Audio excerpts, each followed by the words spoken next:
You are now listening to the Urban Wire podcast on the Urban Wire Media Network, where we shine the light on the issues impacting the urban community.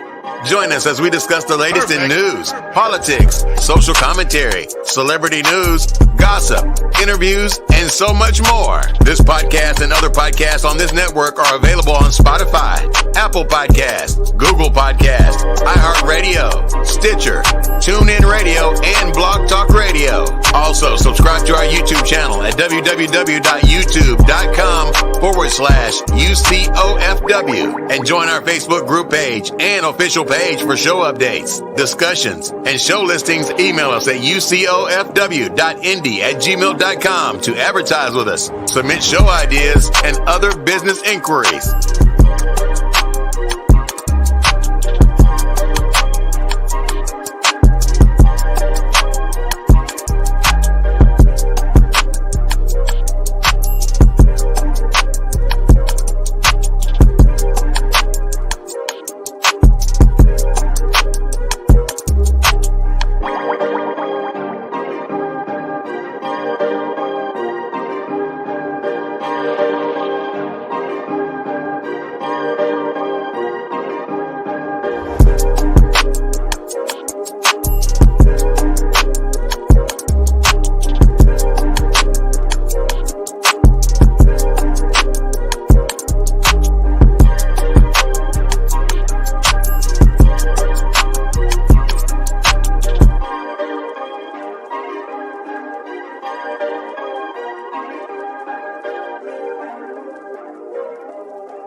C's Treats LLC is a decadent sweet shop that creates exquisite desserts for any occasion. Whether it be for an anniversary, birthday, special event, etc., C's Treats has you covered.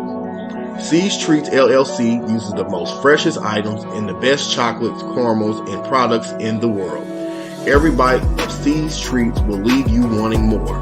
She's located on the west side of Indianapolis, and you can connect with her on social media. She's on Facebook and she's on Instagram. Reach out to her via email at cstreets38@gmail.com, or you can contact her at 317-664-2609.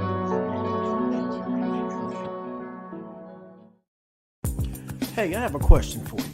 Are you too busy to keep your chores done? Well, leave it to Crystal Clean. Crystal will help you keep your place clean, balanced, and in tip-top shape. Crystal will arrive fully equipped with her own cleaning supplies, positive energy, and ability to work some beautiful magic into your life. Keep your home your sanctuary and take away some of that stress and worry. You can message her or text her directly to schedule a service at 317-603-5897.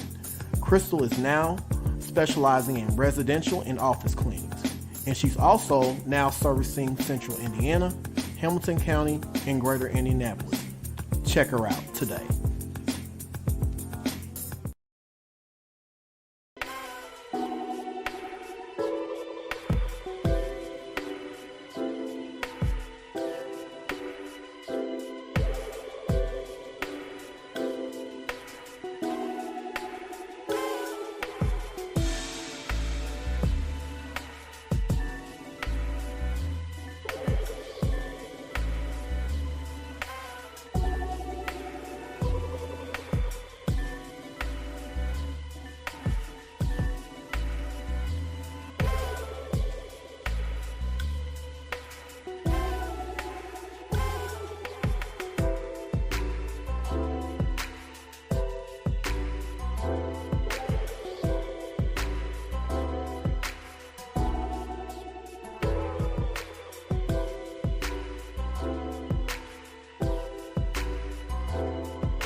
All right, y'all. We are here after a long hiatus. We are back with another edition of the Urban Wire podcast, where we shine a light on issues impacting the urban community. Yeah, man, we are here for a jam-packed show. We have a lot to discuss tonight. We haven't been on air for some months, but we are back and we are back strong. We're going to bring our guest up here shortly, but I just want to give you a rundown of what we're going to be discussing tonight. And then we're going to take care of some housekeeping things, and then we're going to jump right into the show.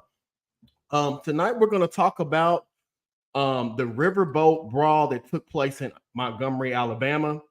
If you guys been paying attention to the media, you've been seeing all kind of coverage about that, and how crazy that story is and how it continues to unfold. Also, we're going to talk about that Jason Aldean song, Try That in a Small Town. And just the kind of like how people are correlating that with the Riverboat Brawl and just kind of like the backlash that he kind of received from putting that song out. Also, we're going to talk about Bill Cosby. He's back in the news again. I mean, he can't stay out of the news. He has more people that are coming out and saying that, he's sexually assaulted them. So there's a new victim. Jamie Foxx is also under fire right now because he made some quote unquote anti-Semitic comments, which I don't believe that it was, but we're going to get into that. Also, Torey Lanez has been sentenced to 10 years. We're going to get into the nuances of that, and we're going to talk about how a lot of times people in the entertainment industry, especially women, how they are viewed and how a lot of people will side. I don't know. It's just a lot of misogyny and stuff like that. So we're going to get into that. Also, we're going to do an update. I brought this up on the T podcast. Last episode, we were talking about how a Detroit pastor was finally sentenced after 4 years after killing a young transgender woman. And we're going to get into the nuances of that. And her family is now happy that they have gotten some type of retribution, that they've gotten justice after all these years. So we're going to discuss that. And we got a lot of other little things we're going to talk about too. So we're going to jump right into things. If you guys can hear me or if the audio's good out there on Facebook, let me know. We definitely want you to join in the conversation. Some housekeeping things. If you want to support the show, support us at $Urban Wire. We do have that up here on the screen. We will definitely love to love your support. We're trying to do some big things with this network. We're going to be launching our internet radio station next year, and we would love for you guys to support us. If you have any story ideas, or if you want to advertise with us, or if you want to possibly even be a guest on the show, if you have a story that you want to tell, or if you have a community service that you would like to get out there to the public, you can email me at seharris, and that's HARRIS 02 at gmail.com. Once again, that's seharris02 at gmail.com. We're going to get into some things tonight. We're going to go to our guest. I think my cousin Rachel is on tonight. We're going to bring her up. Rachel, are you on? I'm on. All right, cousin. I really want to thank you. Like, we had to do some last minute switching around. Unfortunately, C is dealing with a family emergency tonight. So I was going to postpone the show, but I just wanted to go ahead and give the people what they want and just get on here because we have a lot of important things that I wanted to talk about tonight. There's a lot going on in the community. There's a lot going on politically. And I just felt that I want to still go live and do this podcast tonight and discuss what's going on. And can you hear me pretty well? You have great sound. Yes. All right. Thank you. I appreciate it. So what's been going on with you? What do you have going on? I know you I don't know if you wanted to share. I know you and your sisters, you guys sing in the city, or I just wanted to see if you guys had anything coming up or anything that you wanted to promote on the show as far as your music. Oh yes, so definitely. I've been more in the background lately. But my sister Jennifer has been doing some amazing things. There's a lot of things to do out here in the city, guys. Um, so she has a show August the 12th. So All you right. definitely want to be there. Mm-hmm. I don't want to say Yeah. the wrong place of where she's going, so if I'm gonna look that up and Okay. have that later on. But she's definitely gonna be out August 12th. It's open, doors open at 7. If the show starts at 8 p.m. I want to say she might be at Blankets that night. Okay. Okay. So, but definitely come out to the city. Georgia Street has some amazing live music. Yes. Same Yes. with Whiskey and Rhythm. So there's a lot to do out here in this city. Yeah, and I just want everybody to just summer. We still in the mix of the summer. Just be safe out here. Let's just go out and have a good time, y'all. We've been hearing a lot of things that have been going on in the city as far as crime is concerned, and that's what we're going to get to here in a little bit, because I guess there are a group of clergy here in Indianapolis that want the police chief to step down because they feel like there's a lack of police accountability, and there's just been a rise in crime. So we're going to get to that later on, but I just want everybody to be safe this summer. Let's go out and have a good time, y'all. There's no need for the drama. There's no need for us to be killing one another. We need to really stand in solidarity with one another, because we're all we have. And it kind of leads me to the first story that I want to talk about tonight, as far as the Riverboat fiasco that took place in Montgomery, Alabama. And those of you that have been following this story, I'm telling you, the memes, the video, it's just so many things that are going on with this case that are, it's I don't know, I have a mix of emotions with it, because on one hand, I am happy to see that Black people were on code, and we stood together to protect someone that was in need. But on the other hand, it really shows me how things are even in 2023. We still have a lot of issues with white supremacy, racism, and it just, things have not changed. The more things change, the more things stay the same. That's what I always say. Like we're in a totally different time, but we're still dealing with a lot of the issues that we've been dealing with since the inception of this country. But we're going to go to this clip really quick and just kind of break down what's going on for those of you that aren't aware of what's going on. And also, I'm going to interview the chief of police down there in Montgomery, Alabama. He's going to give you an update.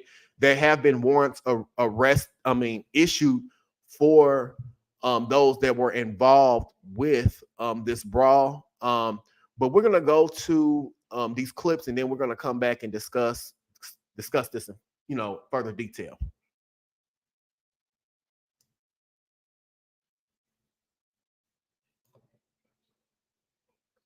But also at this hour, we are learning new details about what led to that massive brawl in Alabama. A group of white men attacking the Black co-captain of a riverboat trying to dock. Now today, 3 men have been charged. More charges, we understand, are coming. And I want to warn you that the video you're about to see is disturbing. Ryan Young, once again, is out front. You see stuff like that on the TV, but to see it live, and being a person of color, you have those stories from your grandmother about how it used to be and how wrong it was. So it was hurtful. Clayton Wildcat Thomas is a musician on the river cruiser the Harriet II and witnessed a fight that took place between a group of white boaters and a black employee that escalated into a massive fight on a riverside dock in Montgomery, Alabama on Saturday. The incident occurred after the riverboat's co-captain, Damian Pickett, tried to clear the dock space where the riverside cruiser normally docks. Montgomery Police Chief Daryl Albert announcing Tuesday that 3 white men had been charged with third-degree assault for their involvement in the incident. We're also asking for Mr. Reggie Gray, the black male, 42 years old, who was seen wielding that folding chair, to contact the Montgomery Police Department for further interviews. The chief also identified the other victim today, a 16-year-old white male whose mother signed an arrest warrant on one of the individuals who attacked her son. The river cruiser idled for about 40 minutes while the captain was prevented from docking and first attempted to contact the pontoon owners by the cruise's PA system. The co-captain was then picked up by a separate vessel and brought to the pier in an attempt to have a conversation with the private boat owners and or have those boats moved so that the Harriet could dock. A confrontation ensued between the co-captain and Mr. Pickett, the co-captain, being attacked by several members of the private boat. Everybody's yelling, hey, and the captain, everybody's cringing because we can't help him because he's getting stomped and kicked and cussed. While it appeared to be largely split across racial lines, the police chief said at this time there's not enough evidence to meet the criteria to charge for a hate crime or inciting a riot. Knowing Montgomery's history, knowing all the civil rights things that we went through here in the city of Montgomery and what that means to the nation, we were very amped up to get this right.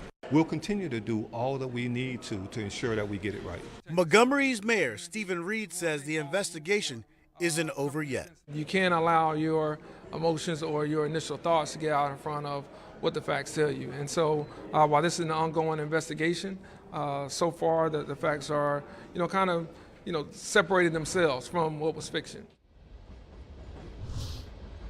Aaron, right there, you see the boat behind me, the Harriet II, as it sits here. There are some new signs that have been posted to show where people can and cannot park. But there's a lot of questions about how this investigation will move forward.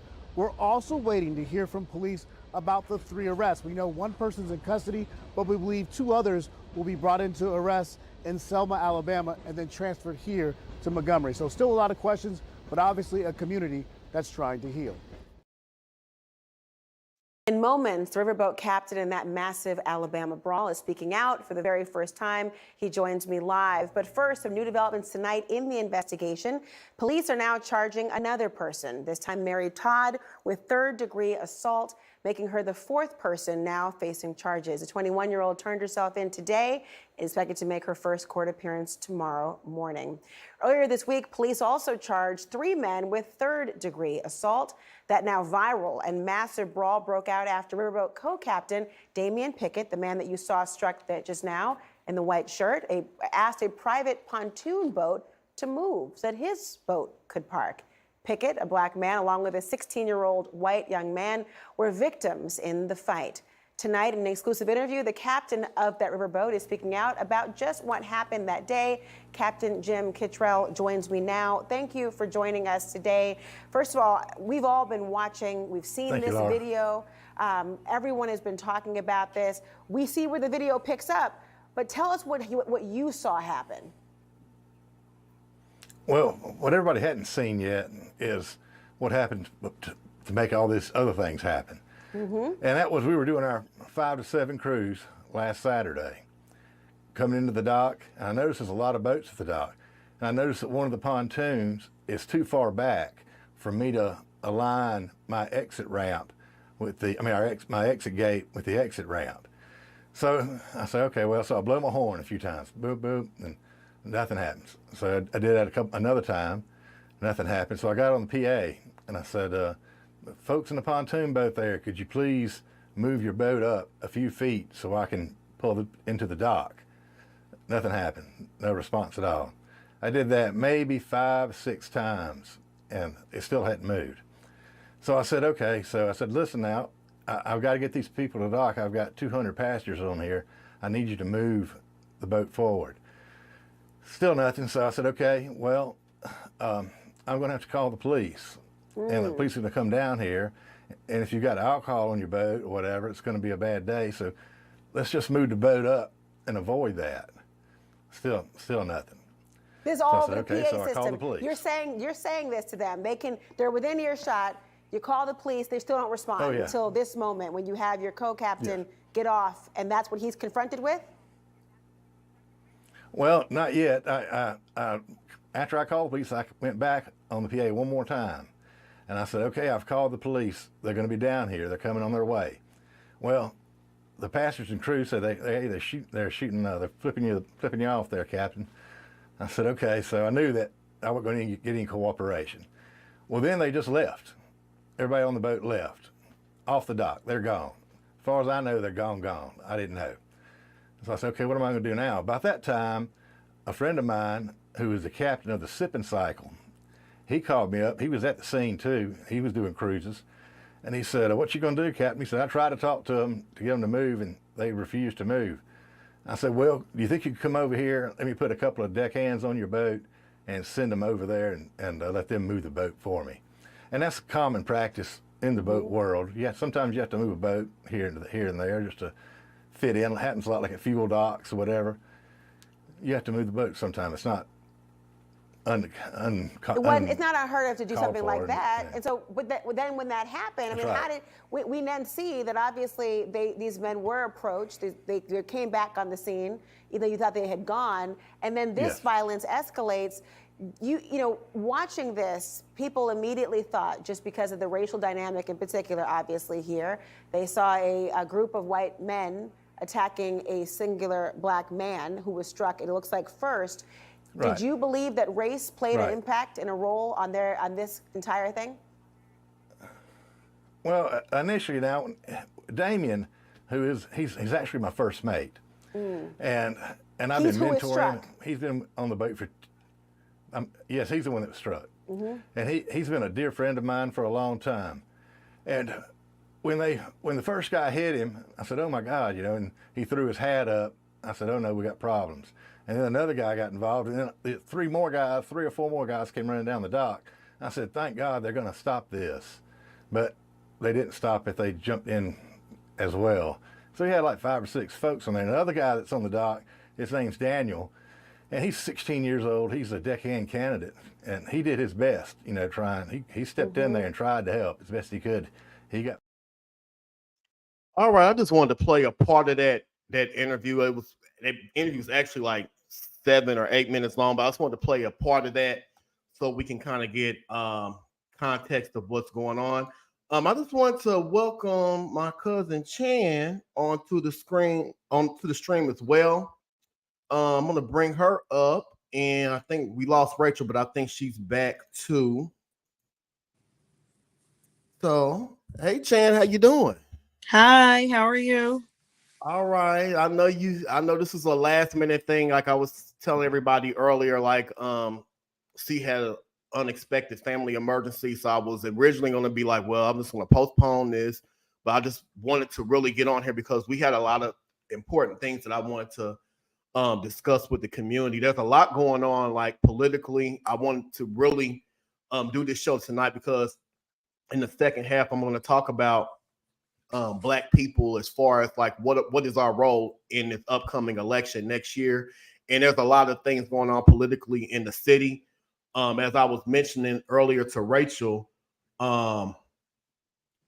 there was let me see.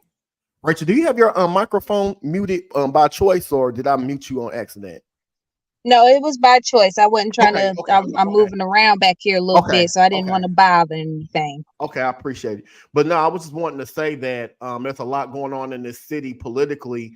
There's a lot of clergy or pastors in this city that's calling for the police chief to step down because there's a lot going on politically. So we're going to get into that tonight. But getting back to this story, like there's been a lot of developments.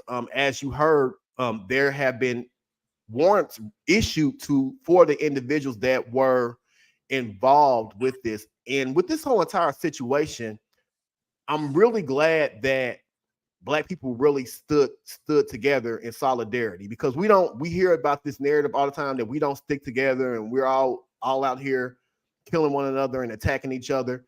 And I really think that is false, because I'm really glad to see that we all stood together in this particular situation. And I'm really glad that things didn't escalate worse than what they did, because someone could have had a gun out there. And then that would have just been a whole nother just crazy dynamic added to that. So, this was just excuse my terminology, this was just a good old Joe Jackson ass whooping type of thing. You know what I mean? Everybody got out there and threw blows. but it just goes to show you that racism is still alive and well. And I'm gonna go to you, Chan. What do you feel about this whole entire situation? Because I know you done seen the memes, you done seen all the crazy stuff, but how do you feel about this entire situation? And do you think it was racially motivated? I absolutely think it was. I mean, we're just in a day and age where they feel like they can do what they want to us, honestly. Yeah. And pretty much they found out that they were wrong. I always say we are not our ancestors, okay? Yeah. We are not Well, our I would ancestors. say this though. I think a lot of times people put that narrative out that our ancestors were weak, but they weren't, because if it wasn't for them fighting, we wouldn't be here today, because a lot of I'm saying it in the sense of we were back then they got away with a lot more stuff versus today. Yeah, and I know So what you that's mean what I too, mean but when from my point of view, and when I say I know what you mean, but I just you know how people misconstrue that. Like I Yep. know what you but I just wanted to kind of clarify that, because honey, you seen how them old school cats was out there, honey, them old school cats, man, you don't mess with no man, that's old school ass whooping down there. Like, excuse my terminology, but they was with the Tom out and there Jerry getting it in. broom, with the Tom and Jerry broom, the black mom on Tom and Jerry. Baby, And they was tearing I'm people up you. back then. Yeah. Have y'all seen some of the memes that were put out there by people?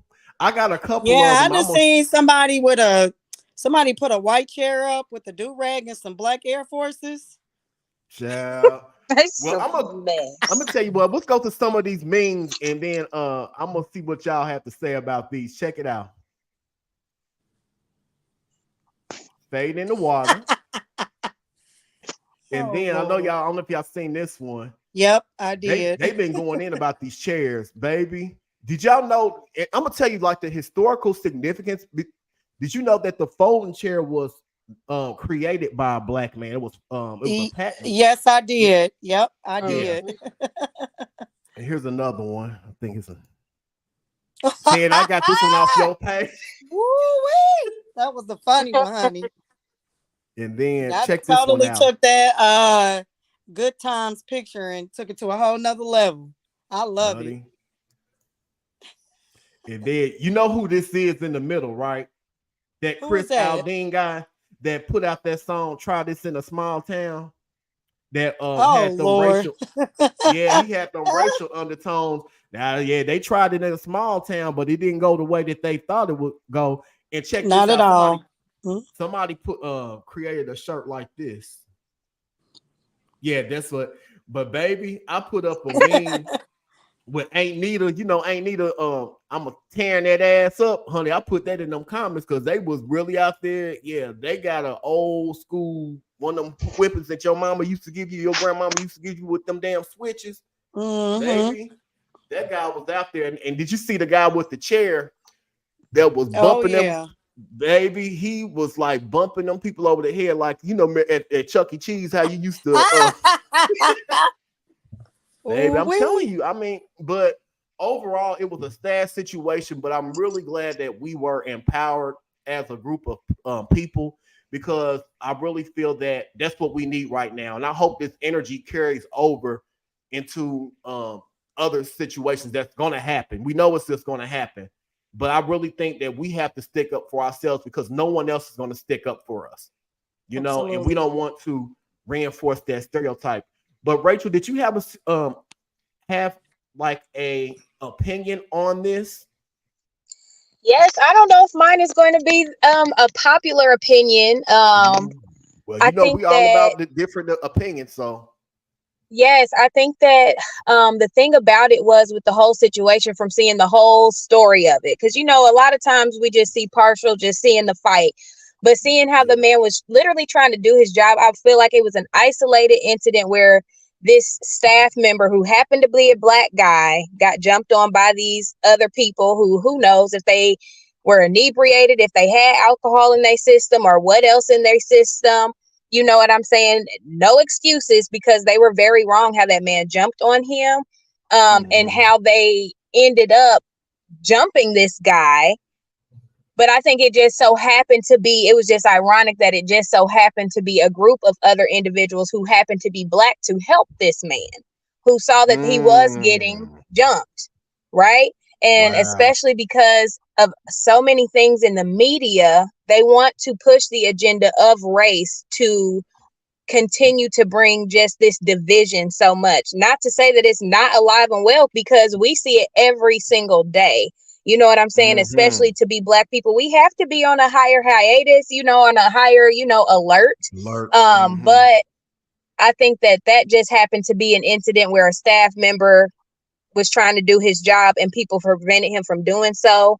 And it happened to, they're trying to push, this Black man was beat up by this white man and he was jumped by these white people. And it's true, but it's like, these was just some individuals who were honestly being some jerks, and that's just, I'm going to put that nicely. I'm not going to say anything, but these are people who was being, honestly, they were just being very ignorant individuals. You know what I'm saying? So the man showed a lot of patience, and they still just jumped on this individual. So I think that, it happened to be a Black person with these white people, but I feel like the media is trying to definitely push it as though it's a race war, and they're trying to push, my feeling is they're trying to push for a race war. Yeah. And like you said, like this is still under investigation. So we're going to probably hear more about it, because they're still wanting the man that was in the videos with the chair. They're still wanting to question him. So that's a lot that's still going to come out from this. Like, I don't think that it's done. This has been brewing in the media all week long. So I don't think that we have heard the last of this. And I don't know if you noticed in the interview when the captain didn't really want to answer the question about was it racially motivated. So I don't know. Like, I think it goes back to what Rachel said, though. They're trying to make it, solely focus on that, and that's not what it's about. It's just this man was trying to do his job, and maybe it was the look. I don't know what it was but I didn't look at it from that standpoint. Rachel, is what I'm saying. It was, you know what I mean? I was kind of looking at it from the point of what you said, like how they are wanting us to look at it. You know what I mean? And that's the thing about media. The media has a way of they try to come across like they're being objective, but they have ways of kind of like mounting the public perception on certain things and kind of framing the narrative. Because I guess from a point of view that they were trying to frame it as a racial thing is like the fact, for one, that this took place in Montgomery, Alabama, and two, that this was a historical site where a lot of slaves were brought in on boats from that port. So I can see how the media might want to try to frame the narrative of this being a racially motivated incident. So yeah, like you said, we're gonna have to wait and see how this is framed out. There's still a lot of investigation. They want to question a lot of people because I didn't even know initially that there was a 16-year-old involved in this. Like, that's crazy to me. Like, it's ridiculous. And like I said, I'm really glad that there weren't any like actual weapons out there, because that could have just ended up in a chaotic situation. So we're gonna keep watching that. But in the meantime, I don't know what happened to Rachel. Hopefully she'll end up back on the stream. But we're gonna go to our next story, because I want to get to these stories really quick. Okay. I don't know if you guys have been following the news.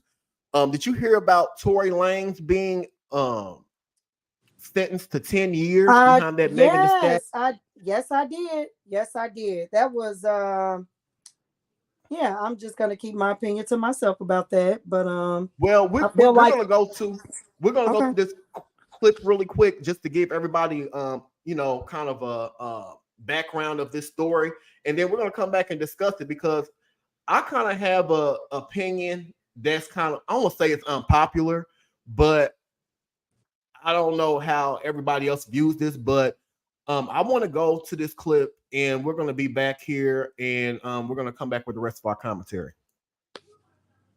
Rapper Tory Lanez sentenced to 10 years in prison for shooting hip-hop star Megan Thee Stallion after a party in 2020. Janae Norman joins us with the latest on that. Good morning, Janae. You guys, good morning. The social commentary around this case has been astounding, really polarizing rhetoric over believing victims and protecting Black women, and backlash against Megan Thee Stallion, even though she didn't press charges against Tory Lanez. And when the Los Angeles DA brought the charges, the rapper rejected a plea deal, instead taking the case to trial, now learning his sentence.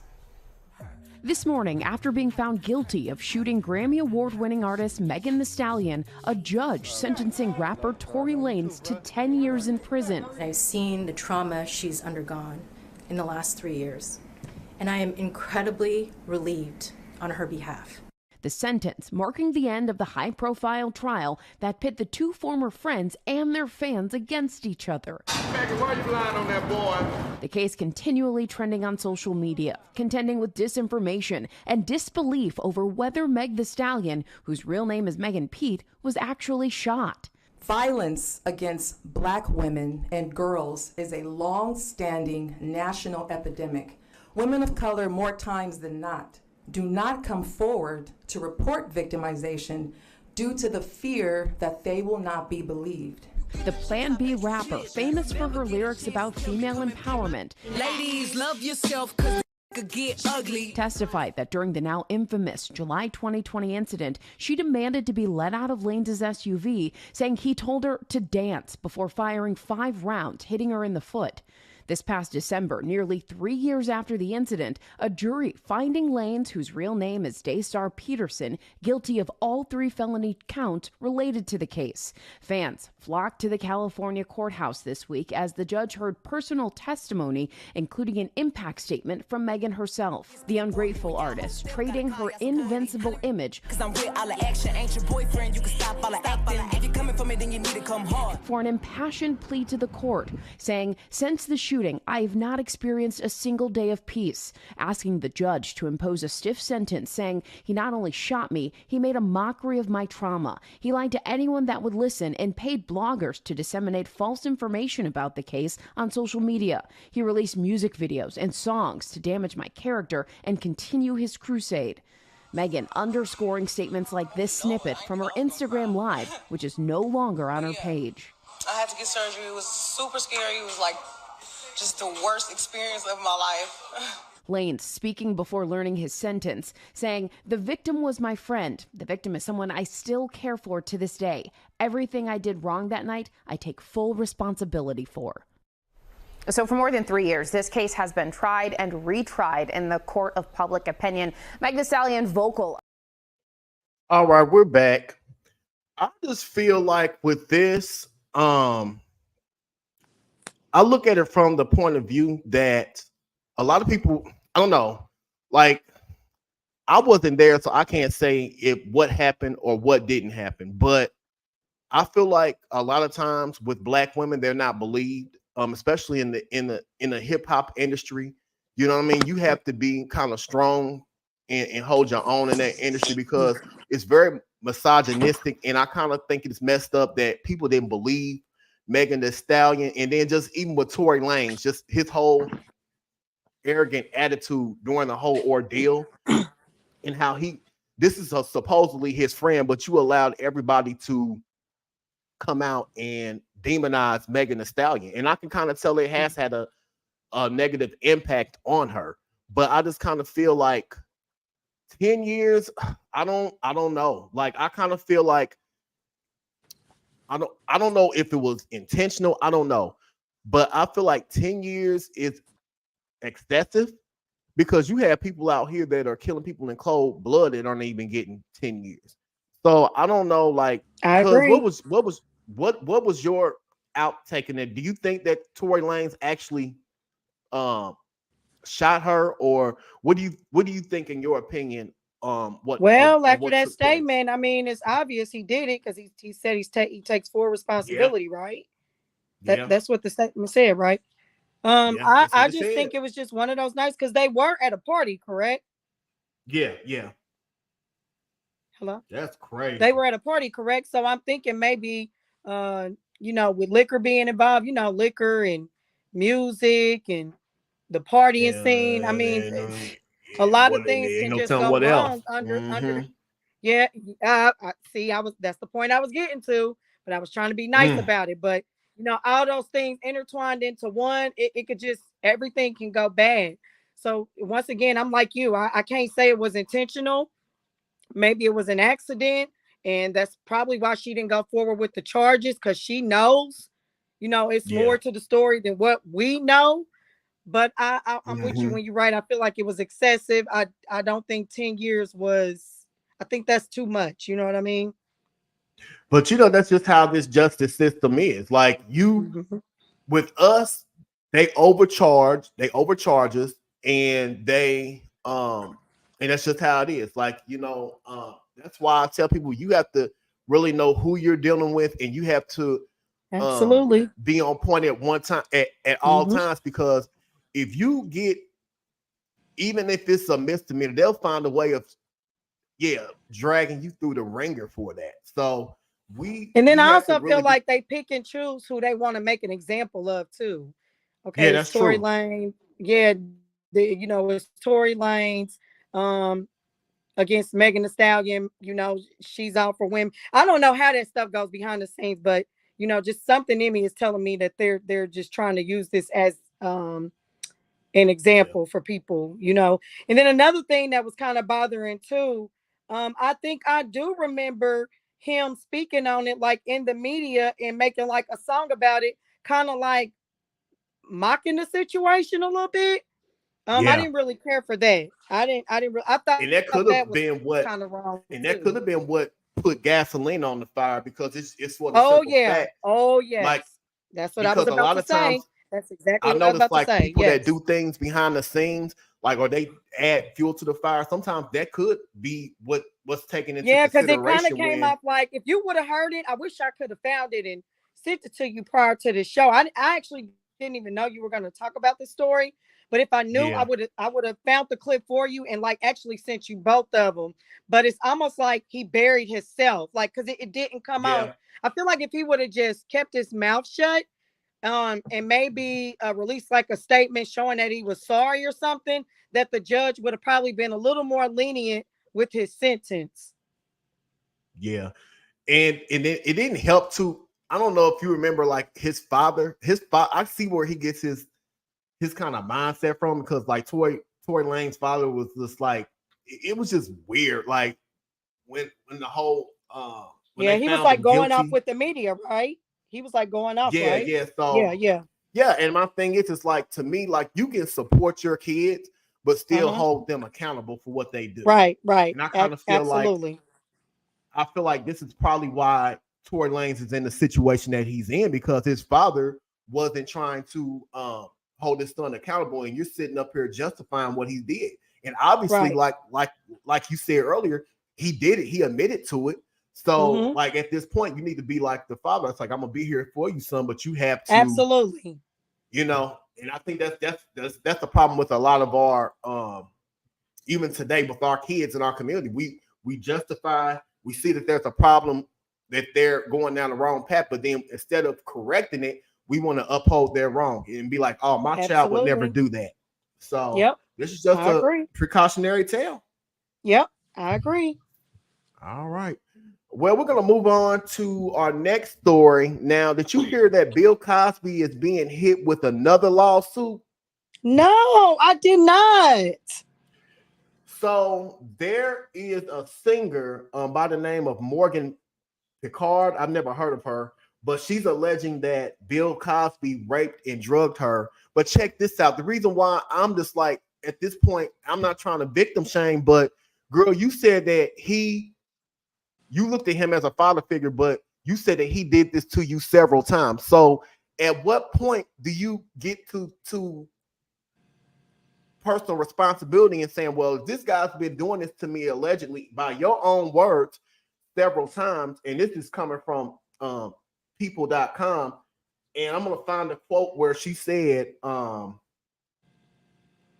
in this article, it says, according to paperwork filed under the Adult Survivors Act that was seen by people.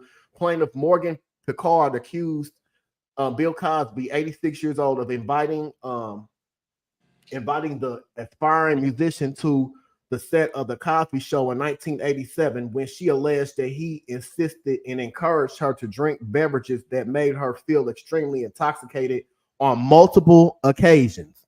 So this was between 1987 and 1990. Okay, I have a couple questions. Why didn't you say anything? This is over 35 years ago. Like, damn, this is right. So you didn't say anything back then, and then you said that this happened on multiple occasions. So at what point do you take responsibility and stop putting yourself in that situation? Exactly. You see what I'm saying? No, I do. But my thing is this too. Why are you just now saying something? Why didn't you come forward when, okay, like you said, 30 some, oh God, I got so many questions.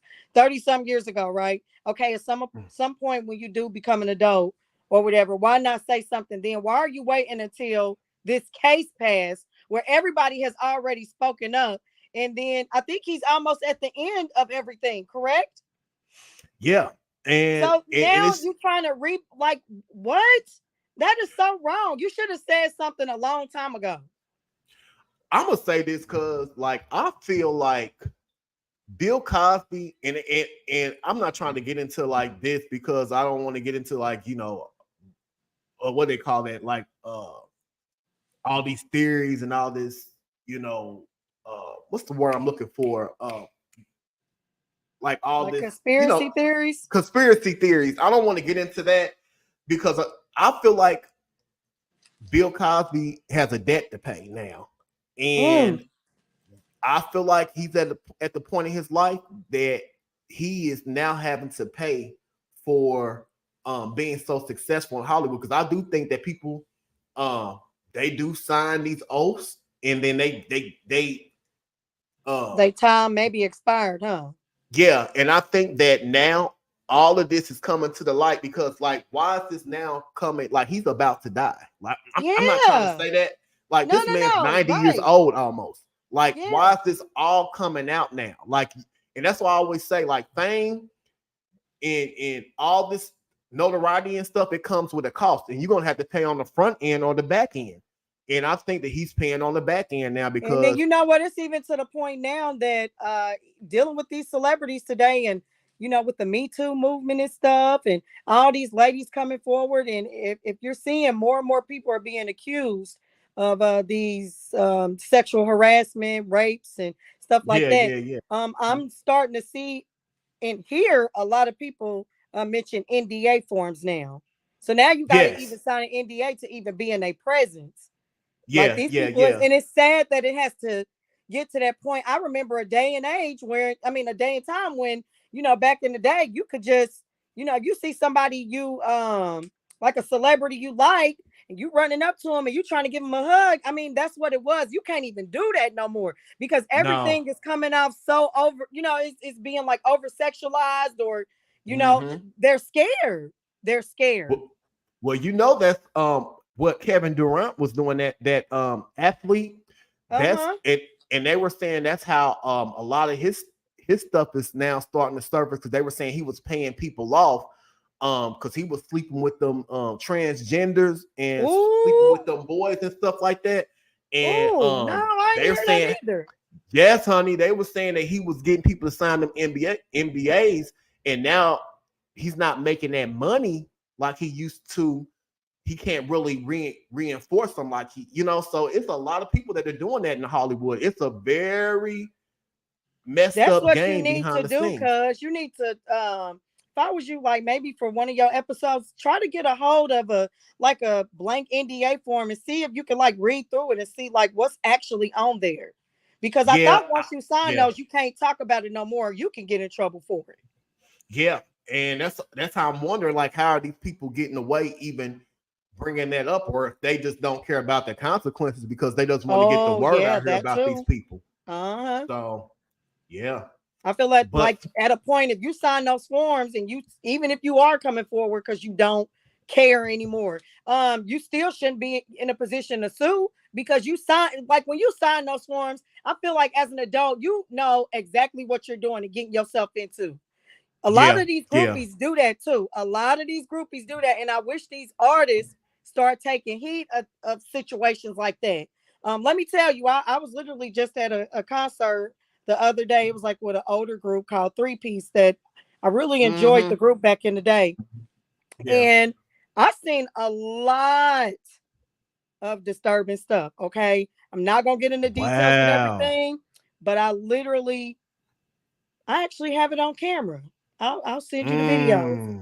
But I've seen a lot of inappropriate stuff. And let me tell you, Seneca, they was doing so much inappropriate stuff. I wouldn't be surprised if one of them girls, you know, say some stuff. You know what I mean? If it don't come back and resurface, even though they're an older group, okay? I'm just putting that out there. What they did on that stage and what they were doing to those girls, and these girls were in their like mid-20s.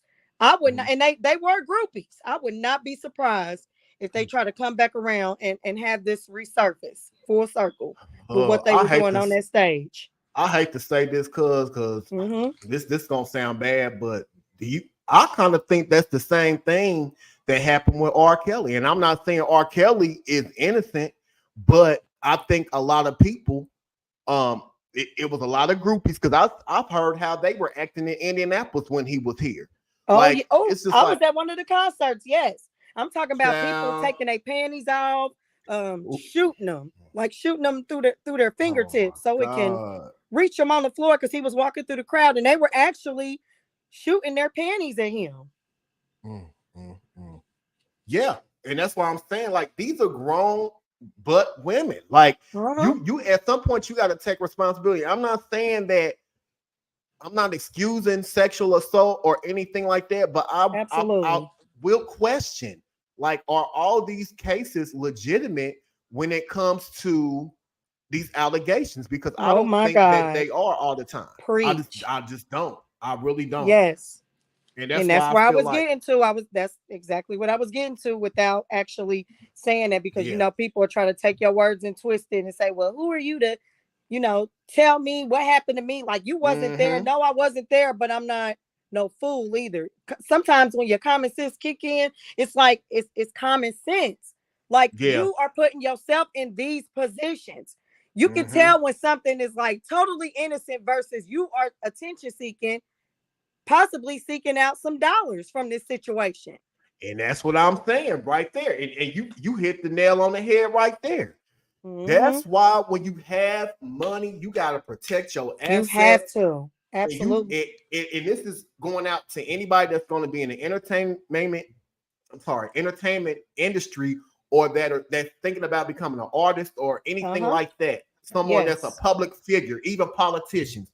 You have to be on point at all times and protect your public image as if it's your baby, because there are people out there that are waiting in the bushes. Absolutely. And there's people out here, they hungry out here in these streets, and they are willing to set you up and run a play on you. Like they are willing to do that. And you have to really be careful of what you're doing out here. And I know that's sad, but you know what they say all the time, but like with higher levels it's higher. More, what's the saying? Like higher levels is higher devils or something like that. But there's more demons. Like as you go up the ladder, like you have to worry about those types of things. So this is a good tale. And speaking of that, did you hear about Jamie Foxx having to apologize for making about that statement he put out about the Jewish statement? Yeah, let me play this real quick so you can get a understanding of this, and then we're gonna come back. Okay. Jamie Foxx is saying sorry. In a since-deleted Instagram post, the actor shared a message on Friday that read, quote, "They killed this dude named Jesus. What do you think they'll do to you? Hashtag fake friends, hashtag fake love." The comments later sparked backlash, with some accusing his post of being anti-Semitic.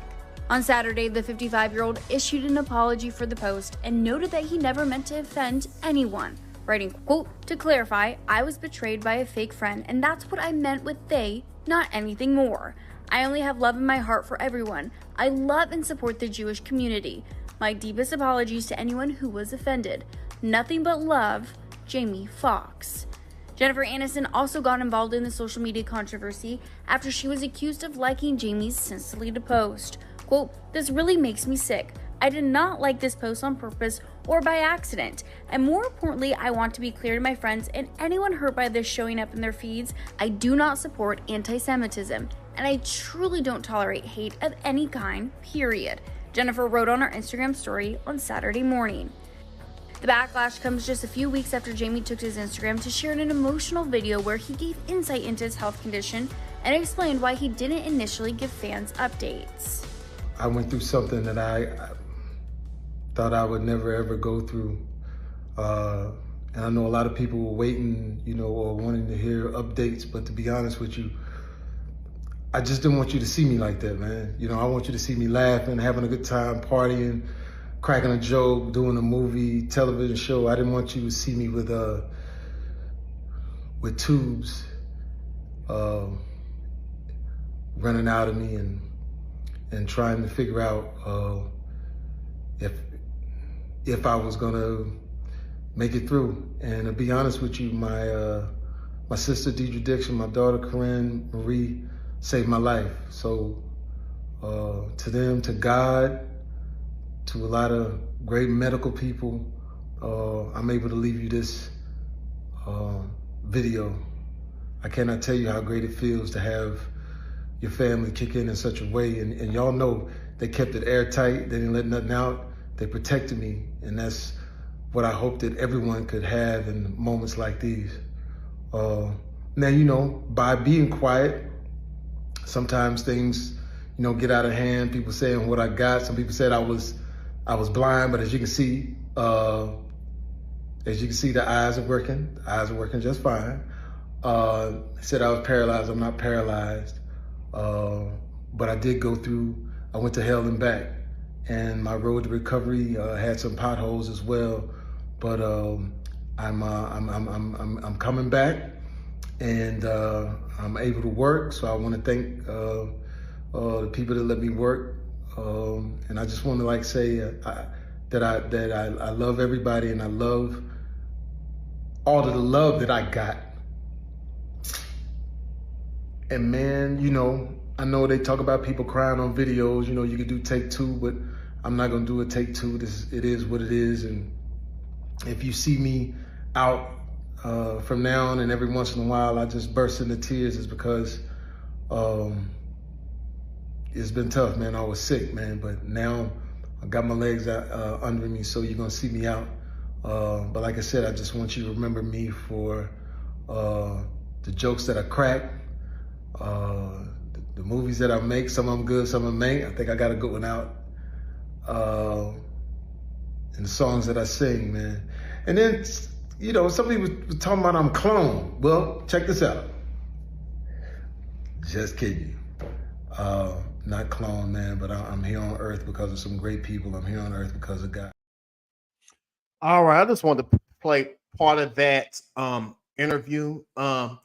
Also, I wanted to give a shout out to Nika. She's online now, so we're gonna bring her on. Hey. What's going on, cousin Nika? Hey, cousin. How are you? Hey, Chan. Hey, thank you for joining the stream. I was telling Chan earlier, we had Fee. She had an unexpected emergency, but I still just wanted to make the most out of this stream because there's a lot of things that I wanted to talk about tonight. Okay. And we just joined. If you just joined us in the middle of our conversation as far as Jamie Foxx is concerned, and Chan, I'm going to ask you this: do you think that there's some people in Hollywood that's trying to go after Jamie Foxx? Because it's kind of funny that they would just go after him and say that he's anti-Semitic, and the comment that he made didn't even reference Jews like that. And it's just like, I've heard so many things, and this is alleged because there's a person that I follow on YouTube called Tough Man Podcast, and he was saying how Jamie has kind of low-key outed some powerful billionaires in Hollywood, and it ties in with Oprah and all them. And the person contacted him behind the scenes and said there's a lot of people in Hollywood, that's about to be a shakedown. There's going to be a lot of people that's about to be arrested and exposed for trafficking. What's going to say CT, child? I don't want to say it. Trafficking. And he's kind of shaking things up. And I'm really in fear for Jamie Foxx because you have really kind of, I don't know, you've kind of angered some billionaires, and I'm seeing the writing on the wall for him. So I just pray that this brother is okay out here. You know, there's been people saying that he kind of signed up for that oath in Hollywood, and now he's having to pay. And I've heard some things. I'm not going to even get into it because it's really descriptive, but like, you know, he's played the game too, from what I've heard. So I'm telling you, it's one of those industries, you know, if you ain't got to worry about the groupies, you got to worry about the people that's in, you know, the powers that be. So it's the price of fame. It's definitely the price of fame. I think the thing with the Jamie Foxx, like, it was totally taken out of context, and it was basically, he wasn't talking about the Jews. I mean, if you listen to what he said, that's something that we as a culture, we say that all the time. Well, they talked about Jesus, they gonna talk about you. Or they killed Jesus, they gonna kill you. Nobody's saying anything about the Jews. And I really believe that Jennifer Aniston, she really threw him under the bus. And the way she did that was very dangerous. What she's treading on dangerous ground, the way she basically threw him under the bus, like it was total hate that he did, and it wasn't like that, you know. And I just, people, even his friends, you know, that are Jewish, they were like, had nothing to do with us. I don't think this was anti-Semitic at all. But, you know, sometimes people tend to, you know, take stuff and just run. It's the nature of the beast. That's the social media for you. And it's just like, why? This man literally just got off his deathbed. Why are y'all putting more stress on him? Yeah. You know. But this also makes me question, like, why isn't there as much outrage when people come out and say things against the African American community? Of course. Like, why is it? I kind of feel like, on one hand, it kind of angers me but on the other hand, it kind of makes me wonder, like, what are we doing as a community to where people don't have that same fear when they disrespect our community? So we got to kind of look at that, because they own everything. Yeah, that's true. They own everything. So, you know, when you know, they tread on, people try to tread on light ground or walk on eggshells when it comes to talking about the Jewish culture, or just, you know, Jews in particular, because they own everything. And it's almost like they hold, you know, the power of your career or whatever you got going on, whether it's in TV, radio, they own everything. So and that's what they saying about a lot of people are, you know, this kind of links in with that, the whole Vlad TV. A lot of people are saying that he's that same way too. And he can be disrespectful to Black culture and this, that, and the other. Like, he was disrespectful to Minister Louis Farrakhan. And it's like no accountability is being held. Yeah. But you better not say anything about his Jewish heritage. You know, if you do, it's going to be World War III. Yeah. So I really think that it's a double standard, and I kind of feel like we have a lot of things in common with the Jewish community, and I think we need to be standing in solidarity. You know, it's not okay for you to talk about our history if we can't talk about yours, and that's all I'm saying about that. Yeah, and I really think you know, it's not even like it goes that much deeper, cousin, because it almost goes back to biblical, because, you know, the Jews were looked at as like the chosen people, you know, from biblical time. You notice, like, the U.S. is never, like, they won't touch Israel, no matter how much dirt Israel did to the Palestinians, how much dirt they did to the Jordanians. Israel is still that place that cannot be touched, you know, when it comes to the U.S. It's like you're protecting them, you know, they protect the Jews because they're like a chosen, you know, they're looked at as a chosen people. And so that is why, to me, that's why they're so protected. Whenever something's said, oh my goodness, when it comes to the Holocaust, like, you never hear them telling them to forget. And I live in a Jewish community. So it's like, they, if you tell them to forget about the Holocaust, all hell gonna break loose. Yeah. But yet and still we're told daily to forget about slavery. And Or things that has happened like less than 50, 60 years ago. Or you were never a slave, so you shouldn't worry about it. Well, you were never in the Holocaust. I mean, I could use that same thing. There are people that are still breathing today, that are still alive, that were part of the Holocaust, but there's still people. I mean, slavery, we're not that far removed from slavery. People try to act like it's so far long ago. No, we're not that. Literally like 50 years, 50 or 60 years, we're not that far removed. My great grandmother was a slave. And she was a sharecropper. So, we're not that far removed from it, like people try to say. We're still being affected by that. That's the difference. They're not being affected by the Holocaust. Yeah, as far as financially, demographically, no. They're some of the richest people on this earth. And this is why I don't understand about this country too. It's like we'll pay reparations to them and all these other groups, but then like when it comes to us, we're gonna get into that in the second half of the show because I think that's something that politically we're gonna take a break here in a minute because I'm gonna split this show up into halves because I'm gonna air half of it later on this month. But Chan, I wanted to ask you really quick: are you comfortable telling your story about Dollar General? Chan, I don't know if she's on. I think she just clicked her. Chan. Oh, did she fall off? Wait a minute. I gotta add her back. You there, Chan? Yes, I'm here. Can you hear me? Yes. Yeah. Are you comfortable telling your story about Dollar General? Because I was gonna do that in the second half. Oh yeah, I'm comfortable. Because I had this, I just wanted to make sure because I didn't know if it was under investigation still. Because I have one of the clips that you had on Facebook, but I wanted to bring light to that because that story really angered me. I'm gonna say it in a nice way.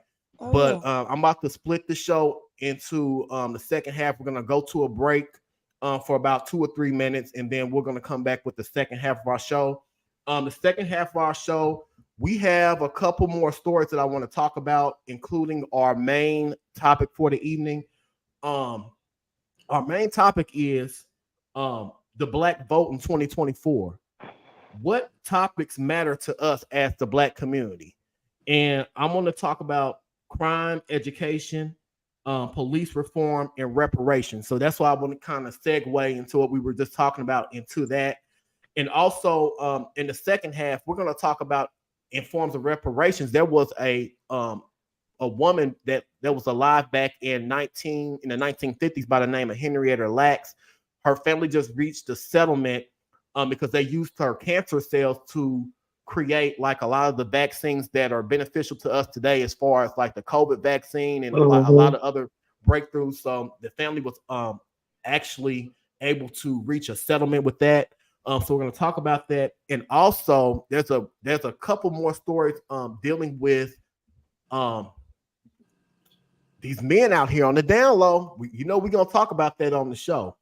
There was this pastor in Detroit that was finally found guilty. He pled guilty of killing a trans woman that he had a sexual encounter with. So we're going to get into that. And then our last topic that we're going to talk about, and I'm going to let you guys go tonight, is there was a woman in Atlanta. Well, I think she was in a suburb of Atlanta. She recently passed, and her husband was charged because he knew that he had HIV, and he wasn't getting it treated. And she married him, and that her family thought that she was going through cancer again because her it went into remission and she got really sick. But they found upon like her pretty much dying that she was full blown. And he knew that he was positive, did not tell her. He wasn't even on his medication, so he could be undetectable. So we're going to talk about that because really there's a lesson in that, and it's something that's impacting Black women. And I really want you guys to be aware of who and what you're dealing with out here with these men. So we're going to go to a break, and I'm telling you, it's deep. I have the news story. So hang out with me for a little bit, guys. I'm gonna break this show up. We're gonna go to a break, and then when we come back, we're gonna jump into the remainder portion of our show. Okay. You are now listening to the Urban Wire podcast on the Urban Wire Media Network, where we shine the light on the issues impacting the urban community. Join us as we discuss the latest in news, politics, social commentary, celebrity news, gossip, interviews, and so much more. This podcast and other podcasts on this network are available on Spotify, Apple Podcasts, Google Podcasts, iHeartRadio, Stitcher, TuneIn Radio, and Blog Talk Radio. Also, subscribe to our YouTube channel at www.youtube.com/UCOFW and join our Facebook group page and official page for show updates, discussions, and show listings. Email us at ucofw.indy@gmail.com to advertise with us, submit show ideas, and other business inquiries.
C's Treats LLC is a decadent sweet shop that creates exquisite desserts for any occasion. Whether it be for an anniversary, birthday, special event, etc., C's Treats has you covered. C's Treats LLC uses the most freshest items and the best chocolates, caramels, and products in the world. Every bite of C's Treats will leave you wanting more. She's located on the west side of Indianapolis, and you can connect with her on social media. She's on Facebook and she's on Instagram. Reach out to her via email at cstreets38@gmail.com, or you can contact her at 317-664-2609. Hey, I have a question for you. Are you too busy to keep your chores done? Well, leave it to Crystal Clean. Crystal will help you keep your place clean, balanced, and in tip-top shape. Crystal will arrive fully equipped with her own cleaning supplies, positive energy, and ability to work some beautiful magic into your life. Keep your home your sanctuary and take away some of that stress and worry. You can message her or text her directly to schedule a service at 317-603-5897. Crystal is now specializing in residential and office cleanings, and she's also now servicing Central Indiana, Hamilton County, and Greater Indianapolis. Check her out today.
All right, we are back with the second half of our show.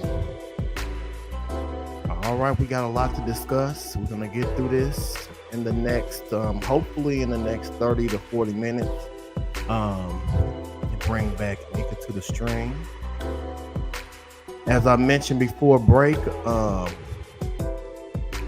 we're gonna talk about our main topic for this portion of the show. We're gonna talk about the Black vote in 2024. Like, what do we need to know going into this as a community?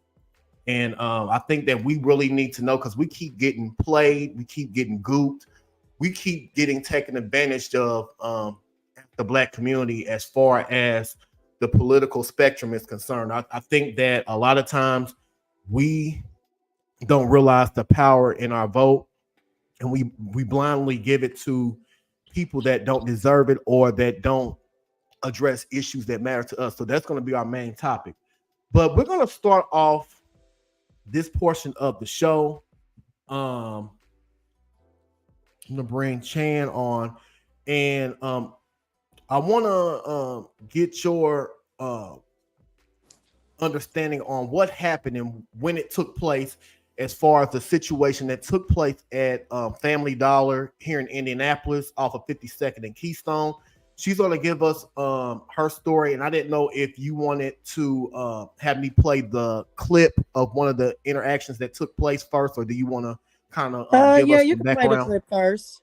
Okay, we're going to go to the clip, and then I'm going to jump right into her perspective, and I'm going to do this. We're going to talk about what actually happened and what is taking place now with that situation. Give me a second. I gotta find. Okay, here we go. Yeah, why do we? Why do we? Yeah. Don't try to be calm now. Now you're trying to be calm. No, you wasn't. You weren't calm when you was following me around this store. It doesn't matter. You stereotype me. Yes, you did. You accused me. You accused me of trying to steal for no reason when I was a paying customer. You're not a paying customer now. It doesn't matter. Yeah, because you stereotyped me and you followed me around the store and you were being very rude and disrespectful. Yes, you did. Yes, you did. Yes, you did. Yes, you did. Yeah. Okay, go right ahead. Go right ahead. Go right ahead. I ain't doing nothing. Excuse me? That just would have been like a take it as a loss. No, you don't stare. You don't do that. You don't do that. You don't do that to people. Wow. All right, we're back. Yeah, let's talk about it. Ken, can you tell us what happened that day and what led up to it? And can you kind of just break down the scenario of what actually took place that day? I believe it was a Sunday, correct? It was a couple of weeks ago. Yes, it was. Yes. So okay, can you set up the scenario? What happened? Like, and why? Because we see this gentleman at the cash register, very condescending, very disrespectful for what I'm gathering. But what happened leading up to that back and forth with that particular employee? Okay, so my cousin was having a baby shower that day, and I couldn't decide that day if I wanted to just give her cash or a gift. And I thought it would be more appropriate if I went and got her a gift. So I had Googled the nearest Family Dollars, because her baby shower was like on 62nd and like, I want to say like Allisonville or something like that. Mm-hmm. No, 62nd and Benford. And the location it gave me was Family Dollars on 52nd and Keystone. So I went there. I mean, I've been in that store before, but I've never had this type of incident ever happen to me. So when I went into the store, I didn't grab a cart. I instantly went to the party aisle and I grabbed a big baby bag, because I just felt it was, I mean, whatever I was going to put into that bag, I could just, you know what I mean? They could just scan it, put it back in the bag, and I can leave the store. I went to many baby showers and done this method plenty of times, and I've never been like stereotyped, right? So I'm grabbing a bag, and I opened the bag to make sure it was big enough for the items that I was going to get to fit into the bag. So I looked in the bag and I bent the corner to go to the baby aisle, And the first thing I grabbed while the bag was open was a box of diapers. And I tried to shove the box of diapers into the bag, but I noticed it couldn't fit. So while I'm trying to put the diapers in the bag, the manager comes around the corner and he says, I don't know what you, he says something like, I don't know what you think you about to do, but if you think you about to walk out the store with that bag, you got another thing coming. So mind you, I'm still holding the diapers in one hand, this open bag in my left hand, and I'm looking around like, who is this man talking to? He can't be talking to me, but nobody else was around. But I totally ignored it, and I just kept proceeding on shopping for baby items. So I'm still stuffing stuff into the big bag except the diapers. So I was like, you know what, Chan, go back, get a smaller bag and just carry the diapers into the baby shower. So I went ahead and changed out the bag, and then I took everything to the register. Now at this time, he has put another coworker on me, and he's following me like through the aisles. I'm talking about from the time I switched the bag, put the stuff in it, and went to the aisle. Went to the register. So as I'm circling back around to do this, I have to walk past the door to get to the actual register. So as I'm walking back towards the register, past the door, they blocked the door. So he was like, what, you thought I was playing with you? And I said, excuse me? I put the stuff down. I said, you thought that I was trying to steal this stuff? He said, hey, it is what it is. I'm like, sir, I can assure you that I was not, if I was going to steal, I would not come to this register. Like, I'll just run out the store. So at this time, once he sees that I paid, like, we're still going back and forth. It was a lot said in between that I can't really remember, but we're going back and forth. But instead of this man apologizing, he flat out tells me, this is my store. I do what I want. And, it just kind of was like a back and forth thing to where they blocked the door again. I had to call the police just to get out the freaking store. So when he see me call the police and they finally let me pass the door, the other coworker just so happened to follow me outside. And he was like, kind of like standing like on the sidewalk, but like kind of diagonal from my car. And I said, y'all are pathetic. Y'all are really pathetic, for doing this. He gonna say, hey, he was like, I was doing what my manager told me to do. He told me to follow you and block the door. He seemed pretty remorseful for what he did, but now I'm back and I'm, me and him is going back and forth, which is when I started recording. And I think in total, I got like 5 videos. But that was the one that was like a really good clip that I actually submitted to the district manager. Cause all this man kept telling me was like, this is my store. I do what I want. You know how many thefts we had at this store? And I'm like, I understand that, but I'm not one of them. I said, I have my receipt and you still are blocking me from getting out this store. I said, you can't do that to me. You cannot do that to me. I already paid. Like, why are we still even doing this? So now I'm just waiting on the police. I don't care if you let me pass the door or not. I'm waiting on the police because, he keeps telling me when the police comes, nothing's going to happen. Nothing's going to happen. I'm still going to have my job. You wasting your time, as you can hear in the video. And I think I sent you like 3 or 4 other clips. If you listen to those other ones, he's like, ain't nothing going to happen to me. This is my store. I do what I want. You wasting your time. And in one video, I caught him saying, you calling the police. He was like, don't you got a baby shower to go to? You wasting your time sitting here talking to me. You going to miss the baby shower. And he started laughing in my face. Ain't that something?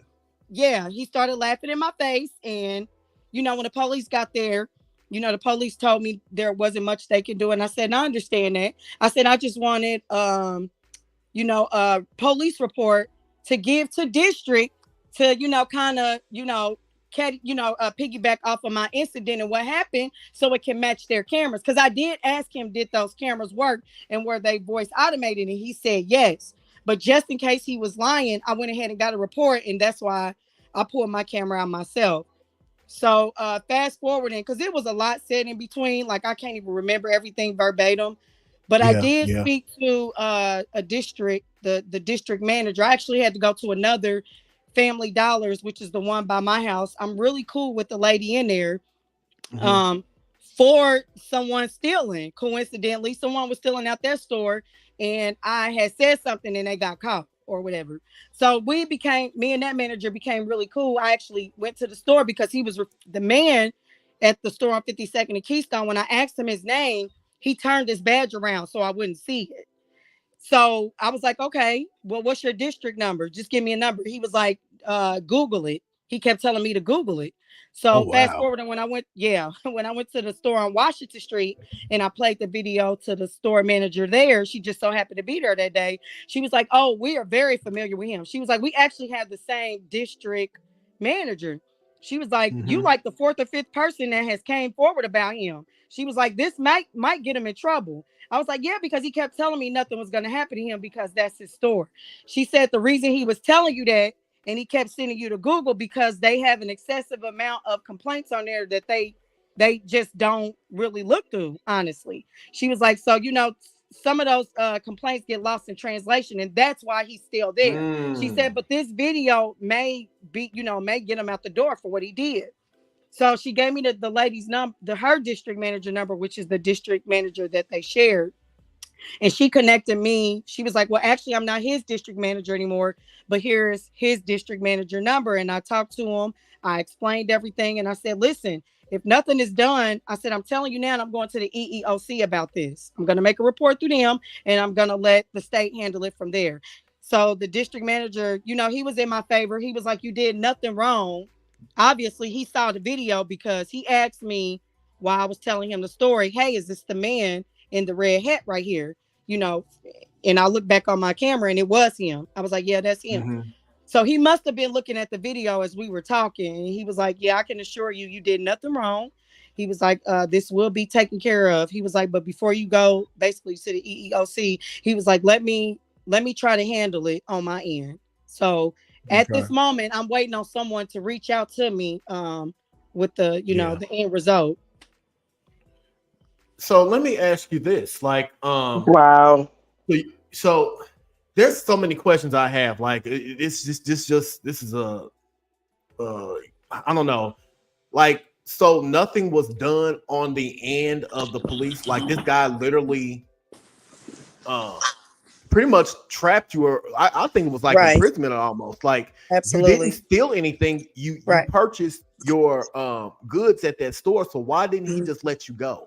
Like, to me, I felt like that the police dropped the ball, and that's why I was going to get to this story in a minute, because a lot of the clergy in Indianapolis is calling for this police chief to step down because there's no accountability with these police officers.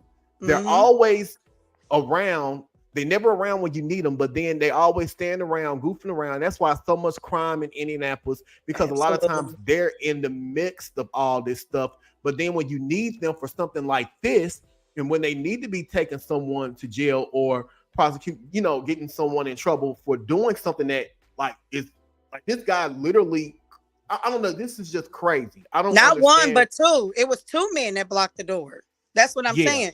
So he was basically saying when he got there, like, okay, well, you're not blocked in now. You're outside talking to me. I'm like, yeah, because he saw that I called the police, because I called the police on speakerphone right in front of his face.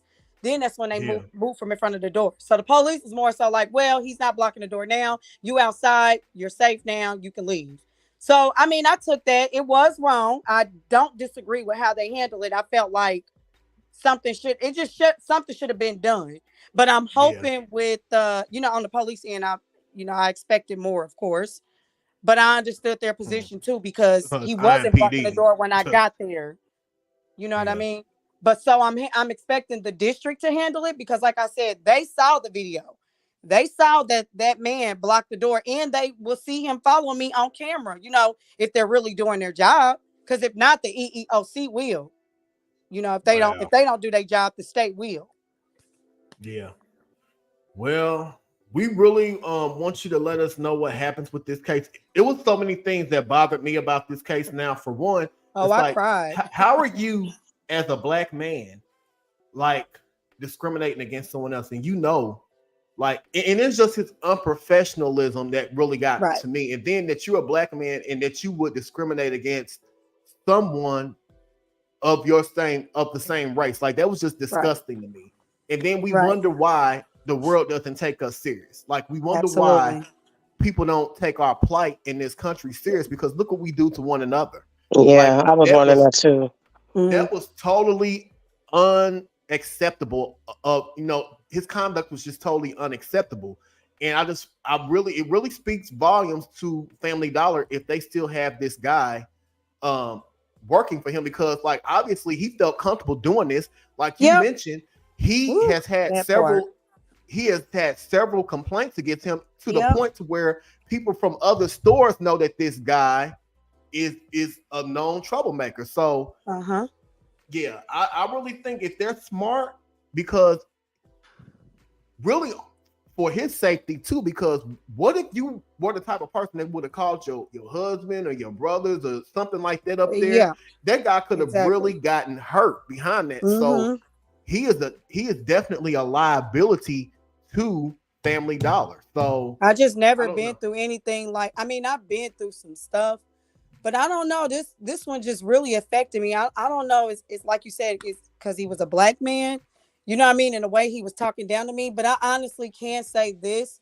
I felt like if he was a little more remorseful and maybe apologized, it wouldn't have went as far as it did. I took it this far because, like you said, he was comfortable. You could tell by the video he was comfortable. Like, you know, the way he kept repeating himself, nothing's going to happen to me. You wasting your time laughing in my face like, this is my store. I do what I want. I'm telling you now, you're wasting your time calling the police.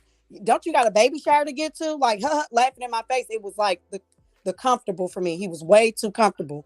I'm like, okay, well, let me go and take you out your comfort zone real quick, because maybe the other people didn't get the end result that I'm about to get. But one thing about me, and this is what I told him, I said, I don't stop. I don't stop. They may have stopped, but I don't stop. And I'm going to keep going until I reach past the top. Okay. And once I get to the top or reach past the top and I still feel like nothing is being done, I'm going to take it further than that. I said, and I think you know where I'm going with this. Obviously he didn't, because he still kept saying the same. And this was another thing that bothered me. You were doing it in front of customers. You had a line full of customers. It was 3 other people waiting in line while I was recording you doing this. So and you know, that what's was so another pathetic about thing. this is like, you're really about to lose your livelihood and you're protecting these people's store. Like, you're probably getting paid. And I'm not trying to shame anybody because honest living is an honest living, but you're really about to put your life in jeopardy over these people's stuff. And you're not even probably getting paid $16 an hour. Yeah, exactly. You're not even getting paid anything. And you're claiming that, oh, this is my store and this is my store. But they got you up here in this store looking like Boo-Boo the Fool. And you're sitting up here protecting these people's stuff. And I think that's just out of protocol, because most places of business, they tell you not to even engage in a confrontation with people that are stealing from your store. Because I'm going to tell you this now, I'm not going to put my life in jeopardy for nobody over no material stuff. Yeah, and the district said that. He said he wasn't even supposed to follow you. He said we still treat even if we suspect someone of stealing, we still treat them with dignity. You know, we follow them and like ask them questions like, you know, is everything okay? Can we help you with something? He said we don't chase people down and make them, you know, the way that man did you. He was like, and I want to let you know too, that's not his store. Now, mind you, this is a Caucasian man. I'm not trying to be funny or nothing, but your district manager is a Caucasian man. He said verbatim, that is not his store. That is my store. He works for me. Mic drop. Wow. Mic drop. I wish I could be a fly on the wall when they repeated that back to him, or if I could play that back to him. Oh, you better this believe is a whole Caucasian he's gonna get rid of saying, this guy. This is my store. This is my store. He works for me. Wow. Well, I really feel that he's probably trying to do damage control, because you probably have legal discourse. And he does not want you to file a lawsuit against them. Absolutely. Right. And I agree. And it's just the irony about it, behind it, that this is a white man telling you that he was wrong. Usually it's the other way around. I'm not gonna say usually because I don't want to place anybody. I don't want to place that label on anybody, because it's not a fair label to place on me. It's a lot of good white people, and you even go into their establishments, a lot of times they don't even treat you like that. And that's what really was just so ironic about it. Like the irony behind this situation is like, you don't even go into white establishments these days, like, you know, because a lot of them are afraid of that because they don't want that label placed upon them. Right. You know what I mean? And I just feel like that's disgusting that we do that. That's why I said because I'm not trying to sound like I'm trying to bash our people because you know I love our people, but I was saying we can't expect other people to respect us when we're putting that image out there, when we're out there discriminating against each other. We're out here doing each other like this, and it's just sad that this situation took place. But I pray that this situation is resolved and no one else has to go through that. But I just wanted to bring, because I felt threatened, like when he said, you know, it was, you know, when he said you got another thing coming if you think you're about to go out the store with the bag. I mean, that was a threat. That was a direct threat. Like, try me if you want to. That's how I took it. But yes, I would definitely keep you updated with the end result. All right. Well, we're gonna go into our next story. I don't know if you guys know who DJ Casper is, the one that came up with the cha-cha slide. Did you hear that he passed? Yeah, that was very sad. For those who don't know who he is, he was born Willie Perry Jr. He's from Chicago, Indiana. I mean, not Indiana, Lord, Illinois. And he passed on Monday, and he has been battling cancer for a long time. And I seen the interview that he had. Like he says, you know, even though he was going through cancer, he still wanted to do his thing. He wanted to still DJ. He still wanted to bring people together. And this song, like the Cha-Cha Slide, has been out for about over 20 years, 23 years. Wow. And a lot of people attribute this song of bringing people together. Like, you go to most graduation parties, you go to most weddings, you go to, even if you go out to a lot of different clubs or bars, this song always brings people together. And it's a very positive thing. And his life really spoke for itself, because I've seen an interview and there a lot of people had a lot of positive things to say about him. He really wasn't a negative person, and he wanted to kind of like live his life in a way and kind of like use his life as a testimony to tell people, like, you know, even though you're going through things, keep pushing, you know, because even though he was sick, he didn't allow that to keep him down. So I just wanted to kind of just send him a shout out and kind of send his family condolences. He was definitely a good man. There's a lot of positive things that were said about him. So I didn't know if you guys heard about that in the news cycle this week, but yeah, I just wanted to bring that up. Wow. Yeah. Yeah. The next story I want to tell, I don't know if anybody is fans of gospel. Ricky Dillard is recording in Ohio next month. And I'm gonna show you this flyer. It's going to be at the Princeton Pike Church of God. It's going to be in Liberty Township, Ohio. So I know he was like saying online, like, where should we record? Now he probably knew where they were going to record, but like everybody was saying, oh, you should record in Vegas, Atlanta. And there's some people from Indianapolis saying that he should record there. But this is where they're having that next live recording. I've been to 2 of his past recordings, and they are definitely sight to behold. Last recording I went to, I met I forgot his name from Living Single. I can't even think of his name. He played Kyle I know on you're there. talking about the one, the guy with the dreads. Yeah, so believe it or not, him and Ricky Dillard grew up together. They were really good friends in Chicago. So I'm really looking forward to it, because he always has a lot of celebrities there. His first recording I went to in 2020, Tamala Mann was there. I mean, just everybody in the industry was there. So I'm really looking forward to it. He's well respected. So I mean, I don't expect anything. Oh yeah, he changed the gospel. He's changed the game in gospel. Like he is an icon as far as like choir music. So if you guys aren't doing anything, get your tickets now, because they're gonna sell out. This church is huge too. I was looking at Eventbrite, and it's almost like a stadium. So his live recordings are getting huger and huger each time. So I have a 50th birthday party that week, that same day. I hate that.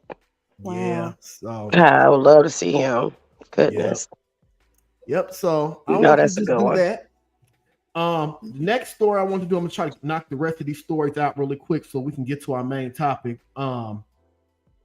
There was a pastor, and I mentioned this before. I'm just doing an update of this show because we talked about this last year. This guy, his name was, let me get his name, Pastor. I think his name is Albert Weathers. He killed a transgender lady in Detroit, Michigan, back in 2018, and he is now just facing justice for this, like almost 5 years later. What took so long? Yeah. So, but the messed up part about it is he's only getting probably 10 years. So I'm going to go to this clip really quick, and this is just going to show you, you don't know what these people are out here doing behind closed doors. And I kind of felt, I'm gonna give my belief of what actually happened when I came back, because I really felt that he probably ran across the wrong person, and it kind of probably led into like something to where, yeah. So I'm gonna go to this clip, and then when we come back, I'm gonna discuss this, and then we have 2 more stories left, and then we're gonna get to our main topic, and we're gonna call it a night. Okay. I was glad. I just wanted to hear him admit it. Jessica Williams lost her child to murder in December of 2018. Now, 4.5 years later, Pastor Albert Weathers of Sterling Heights has pleaded guilty to killing 36-year-old Kelly Stow, a transgender woman leaving her body in the street near McNichols and Brush in Detroit, an area known for prostitution. Did you say a prayer with her before you left her out in the street like trash? You know, did you just at least hold her hand and tell her you're sorry? Kelly's family wants the world to know she wasn't some castaway. She was very much loved. It has been heart-wrenching. Yeah, Kelly was my first grandchild. And we had a bond, a serious, tight bond. I don't want her to be what society may have a picture of trans women of color. You know, they're not throwaways. They're not people who people have forgotten.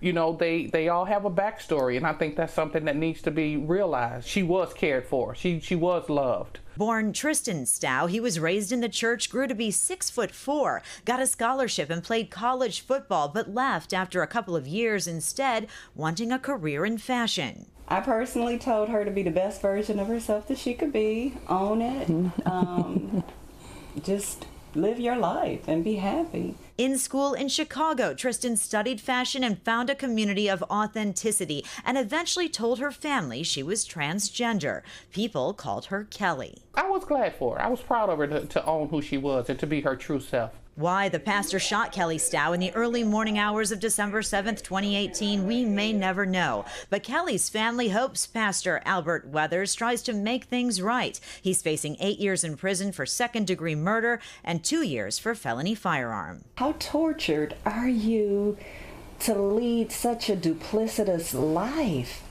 And to the point that you were willing to cover up what you did by taking this life. How dare you? Clearly, he's attracted to that population. So own it. Own it. And maybe change your life. Kelly's family grateful to the Wayne County prosecutor and Wayne County victim advocate for the transgender community, Julissa Abad, for sticking with the case that was finally about to go to trial on Monday. I am glad that there was a conviction. Justice was finally served. You just don't know the lives that people live, and it goes again to the social stigma that my community experiences, particularly trans women of color. Women like Kelly Stow, whose lives matter. My sister never wavered in her commitment to her child as a person first. And that's what I would encourage families to do. Look beyond the social stigmas. Stick by your kid, you know, stand with them. You know, you had them, they're yours, and support them. In Detroit, Amy Lang, Fox 2 News. All right, we're back. Oh, wow. I just, for one, I want to start off, and I said this on when we taped the tea last Saturday. I want to first of all send a shout out to that family.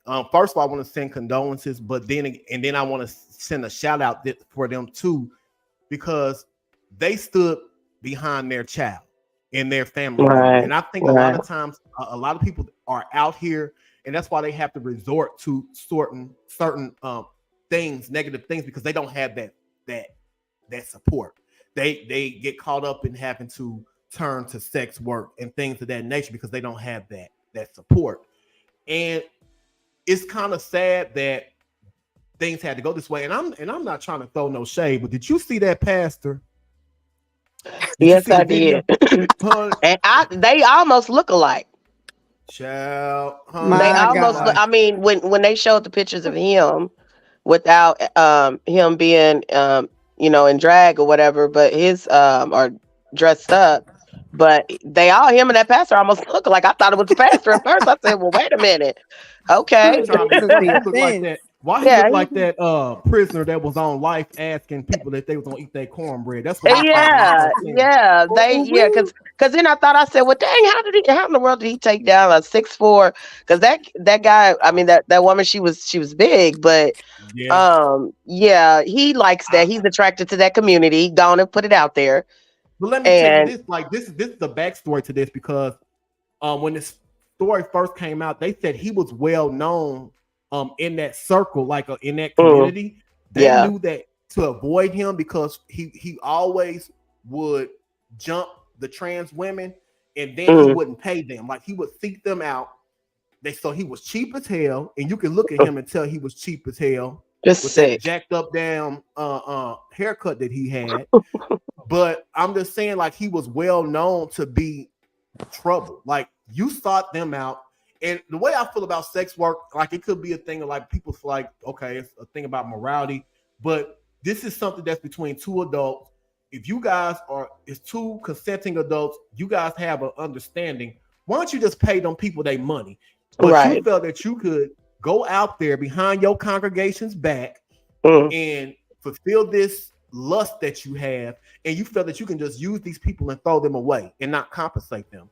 Right. And what's so sad about it is, like, I think I remember when this story first came out, like, they were saying the church was standing behind the pastor. I was gonna say, was he still pastoring those 5? What, it took 5 years? Was he still pastoring those 5 years? Or not 5? No, this was in 2020. Yeah, I don't know if he was still pastoring, but initially they said when this whole thing unfolded, like, they were still standing behind him, in which this is totally sick. Wow. It goes to show you how we have a problem in the black church to where we are sheeple. Yeah, like we will follow someone and they will lead you right over right to hell. Right to hell. Yeah. Yeah, so it's really sad that this man, and it's why people don't have respect for the church, because this man is obviously living a totally different life. You're preaching against one thing, but living something else. And I'm gonna tell you, like I said before we played the clip, I'm gonna tell you what happened. He probably thought that he was going to get over on Kelly, and not, mind you, this was a big girl. Yeah, and I guarantee you there was some type of scuffle between those two, and he probably couldn't overtake her, and he probably had to kill her. I guarantee you that's what happened, because, like the report says, we don't really even know what happened. Like or like you said, like he probably either didn't want to pay or shortchanged her, and they got into it, and then it kind of escalated from there. But yeah, I hope he get his just dessert. I hope they give him what he really looking for in prison. Right. Yeah. Me too. I just feel like we as a people, we need to accept we ain't gotta. You don't want to be the type of person that just accepts your kid for doing anything wrong. But like when it comes to them being who they are, we have to let our kids know that they're loved. Because that's why a lot of people turn to drugs. A lot of people turn to prostitution. They turn to the streets because we don't let them know that, hey, I'm here for you. I accept you for who you are. And that's why a lot of them turn to that lifestyle, and they not the best version of themselves, because a lot of these parents, they throw these kids away. They throw them out on the street. And what else can they do? A lot of them have to resort to sex work. And selling drugs and selling their body and stuff like that. So I really want to thank those parents in behalf of Kelly's style, that they saw this to the end. They didn't give up, and they were very articulate. I can tell that her family is very loving. They seem like they were very articulate. They were very educated and they were very well versed in the community. Very So I supportive. just want to Yeah. thank them for that. So, Chan, did you have anything to add to this story before we move on? No, I'm just sitting up here cracking up at the fact that Nika said that the pastor and they both looked alike. They did, honey. Yeah. Now there's another story that's coming out of the suburbs of Atlanta. We're going to go to this, and this is a precautionary tale to Black women because this is unfortunately happening way too often. And I think the rising HIV rates are really impacting Black women, especially down in Atlanta and that whole metro area. This story is about a lady, and let me get her name. I thought I had it written down. Well, the lady's name is in the news clip, but she was married to this man since 2006, I want to say, and she married this guy, not even knowing that this guy was HIV positive, and this guy knowingly passed this virus to her. And he wasn't even taking his medication so he could be undetectable. He didn't take any precautions. He was just reckless. So we're going to go to this clip. This is I think people really need to hear this because you don't know what these men are out here doing these days. So we're going to go to this clip, and then we're going to be back with the rest of our commentary.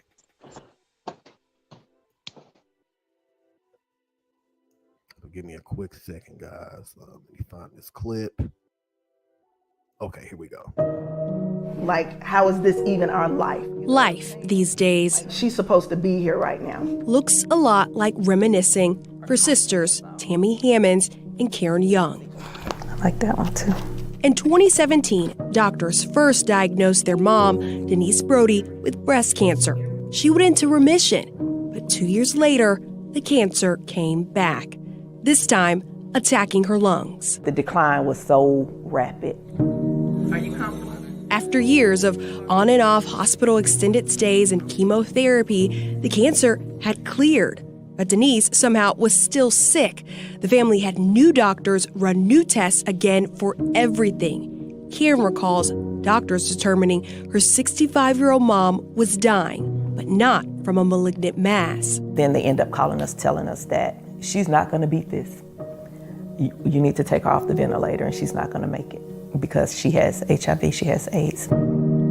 Denise died April 2nd, 2022, and based off her blood work, she was in full-blown AIDS after having untreated, undiagnosed HIV for at least 5 years. The person who gave it to her was not unknown. Criminal records allege it was her husband, Cleveland Brody. Mr. Brody, you are charged at this time with the sole count of reckless conduct, HIV-infected person. It is a felony charge. Would you like the court to read your warrant aloud? Okay. The warrants read, this was no accident, instead intentional. Detectives claim medical files reveal Brody knew of his status since 2006. The charging documents cite Brody did endanger by consciously disregarding a substantial and unjustifiable risk that his act or omission of not telling his wife his status resulted in her death. How long have you lived in Conyers? 10 years. Inside the courtroom on July 11th, Denise's entire family anxiously watched the bond hearing. I am going to deny bond, finding you a risk of flight. Outside the courtroom, they breathe a somber sigh of relief for a case that only came after the family's investigation led to Rockdale County Sheriff's Office doing its own. I do not think my mother was the first. As the hearing wrapped for one charge, prosecutors filed another. New warrants detail a second victim just accused the 61-year-old of not disclosing his status and having unprotected sex with her. What's more, the sheriff's office says investigators have reason to believe there are other victims. If Brody were convicted of felony reckless conduct HIV-infected person, he would only face up to 5 years. It used to be up to 10 years, but advocacy groups like Georgia Equality fought to change the law last year with SB 164 to decriminalize and destigmatize HIV status. But the group argues this new law wasn't intended for cases like Brody's, who police say knew his status and had criminal intent. So the particular instance in which someone would be arrested and charged with HIV transmission without disclosure was very, very rare. Georgia Equality's HIV policy manager and former prosecutor Chauncey McGathery maintains most often HIV spreads because people do not know their status. Georgia ranks second in the country for new HIV diagnosis. The metro area is of specific public health concern. Fulton sits at the 6th highest U.S. county for new cases. People aren't dying from HIV and AIDS. Like, this is not a death sentence, especially in 2023. Absolutely, and that's critical information. It did not have to be a death sentence for Denise either. If he had just gave her that one courtesy, just to tell her that, you know, to test herself for it, and that could be it, and she could have gotten treatment.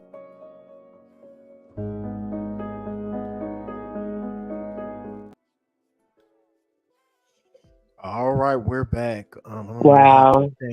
But this is a precautionary tale. Women and just people in general. I'm not going to just talk about women or even black women. You have to know who you're with, because this woman would have never thought that her husband that she committed herself to was knowingly infecting her with HIV. Wow. And we hear about this way too often, particularly like in Atlanta. I think they were from Conyers, Georgia. So all that area is like, you know, but this is very, very much real. And even in 2023, like the video says, nobody should be even dying from HIV and AIDS because it has, like, treatments have advanced, but she didn't know. But my question is, and I don't know how you feel about this, because like this woman was going through all these chemo treatments and she was being seen by all these doctors. Why didn't they pick up on this? Like, wow. You know what I mean? That's crazy. So I don't know if that family has legal recourse, but I would look into that. Yeah. And the way I found this story is there's somebody on YouTube that I follow by the name of Walter Lee Hampton. I don't know if you ever heard of him. He was like, he had a video out years ago. I guess he became famous because he talks about a lot of stuff that goes on in Atlanta, but his video went viral, like of him exposing Tyler Perry. Like, because he says a lot of people in that circle, the gay circle down there, they know that Tyler Perry is gay. He is openly gay, but he does not want to lose money, and he doesn't want to lose support, and he does not. They say he made all this money off the back of putting like gay men out here in a stereotypical manner, but he hasn't given back to the community. So that's what he was known for. But that's where I got this video from. But I don't know. This is just a sad situation, and I feel like you have to love yourself enough to get tested, get on PrEP, protect yourself. Just, you know, because nobody else is going to do it for you. Here this woman is. She was in a whole marriage with this man that it wasn't like somebody a hookup, or this wasn't like a cut buddy or nothing like that, or like somebody that this is someone that she had vows with. And who would think that they would have to worry about this? So my question is, do you think that he deserves time behind this? Oh, definitely. Yeah. Because she's now deceased. Yeah, she's down. So that's murder. Yeah. Yeah. And I would go one step further and say premeditated, because you knew you had it. And you knew what the possibility was and the likelihood of you sleeping with somebody unprotected. Yeah. So that's just my take on it. Yeah, and I just want to bring awareness. Like, you know, these men out here, y'all, like women, black women. I'm not talking to my LGBT community. I'm talking about black women because I love and care for my black women because I think a lot of times, like they say, they're the most disrespected race, but everybody depends on them. Everybody steals from them. Everybody takes from them, but they're still the most disrespected and neglected group of women. And I just want you guys to be safe out here with these men. Don't take their word for anything. I don't care if you're married. I don't care if you're single.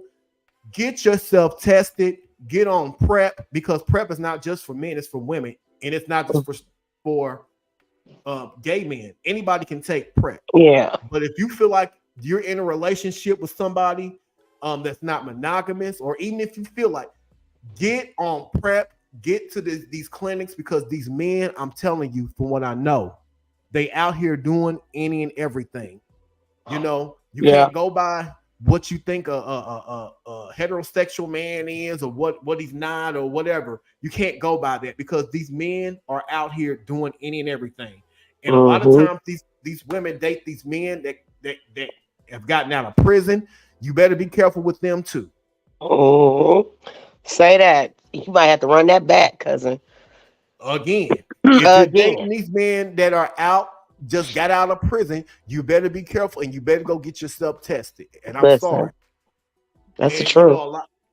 They're out here sleeping with the gay boys. They out here sleeping with the biological women, and they sleeping out here with the transgender women. They sticking they stuff up into any and everything. So you're real. Like, this is 2023. This stuff is still going on. It hasn't gone anywhere. There's no reason for anybody that is positive for them to die. Yeah. So yeah, I just wanted to say that. I'm gonna go ahead and jump into our main topic tonight. I was gonna talk about Henrietta Lacks, but we talked about that in the last show. She was awarded. Her family was awarded after pharmaceutical companies made billions off of her. And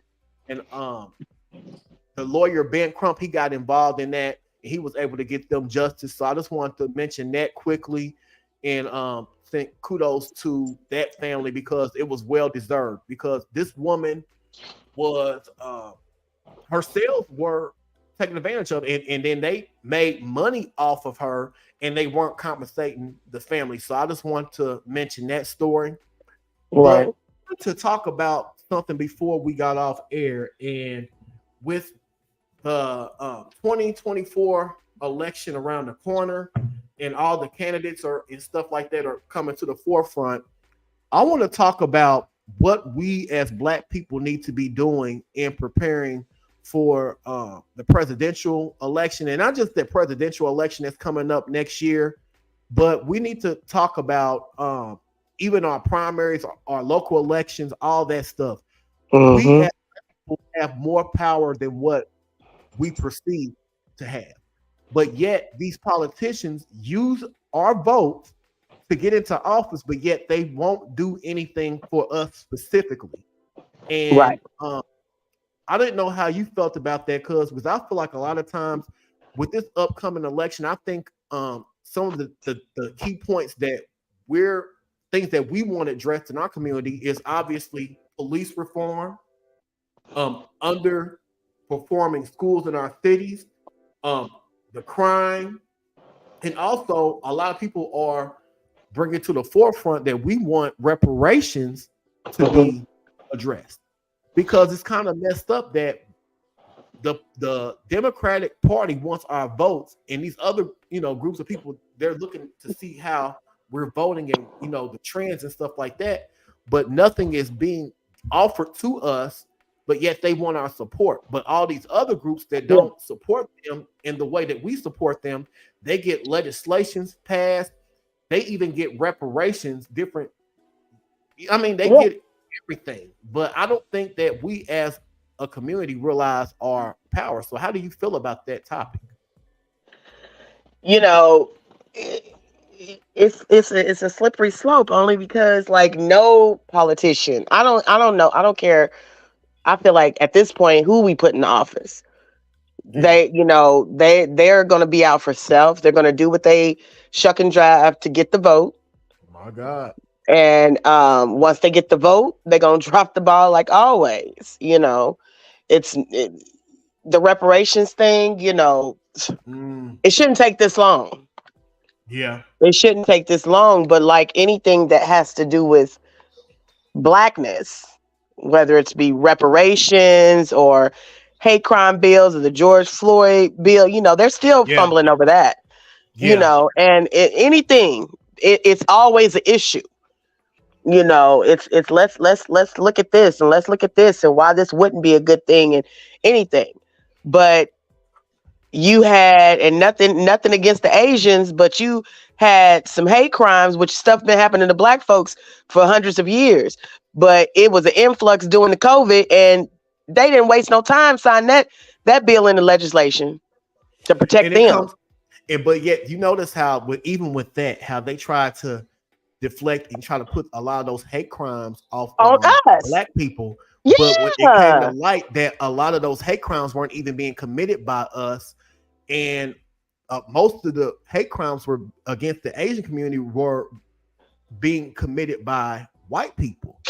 But you know what, cousin? The thing I feel like when they do stuff like that, it just goes to show you how racial bias in media is very, very deep. When I was in school, I did a paper on racial biases in the media. How everything is even down to pictures of people. They darken you up. You can think back at the O.J. Simpson, doing the O.J. Simpson trials, how they had him looking on the front cover of Time magazine. He was all dark and looked mysterious and suspicious and scary, and that just goes to show you. So that's what they're going to show you in the media. All this stuff. Oh, this black man jumped on this woman, or this one. Yeah, but okay.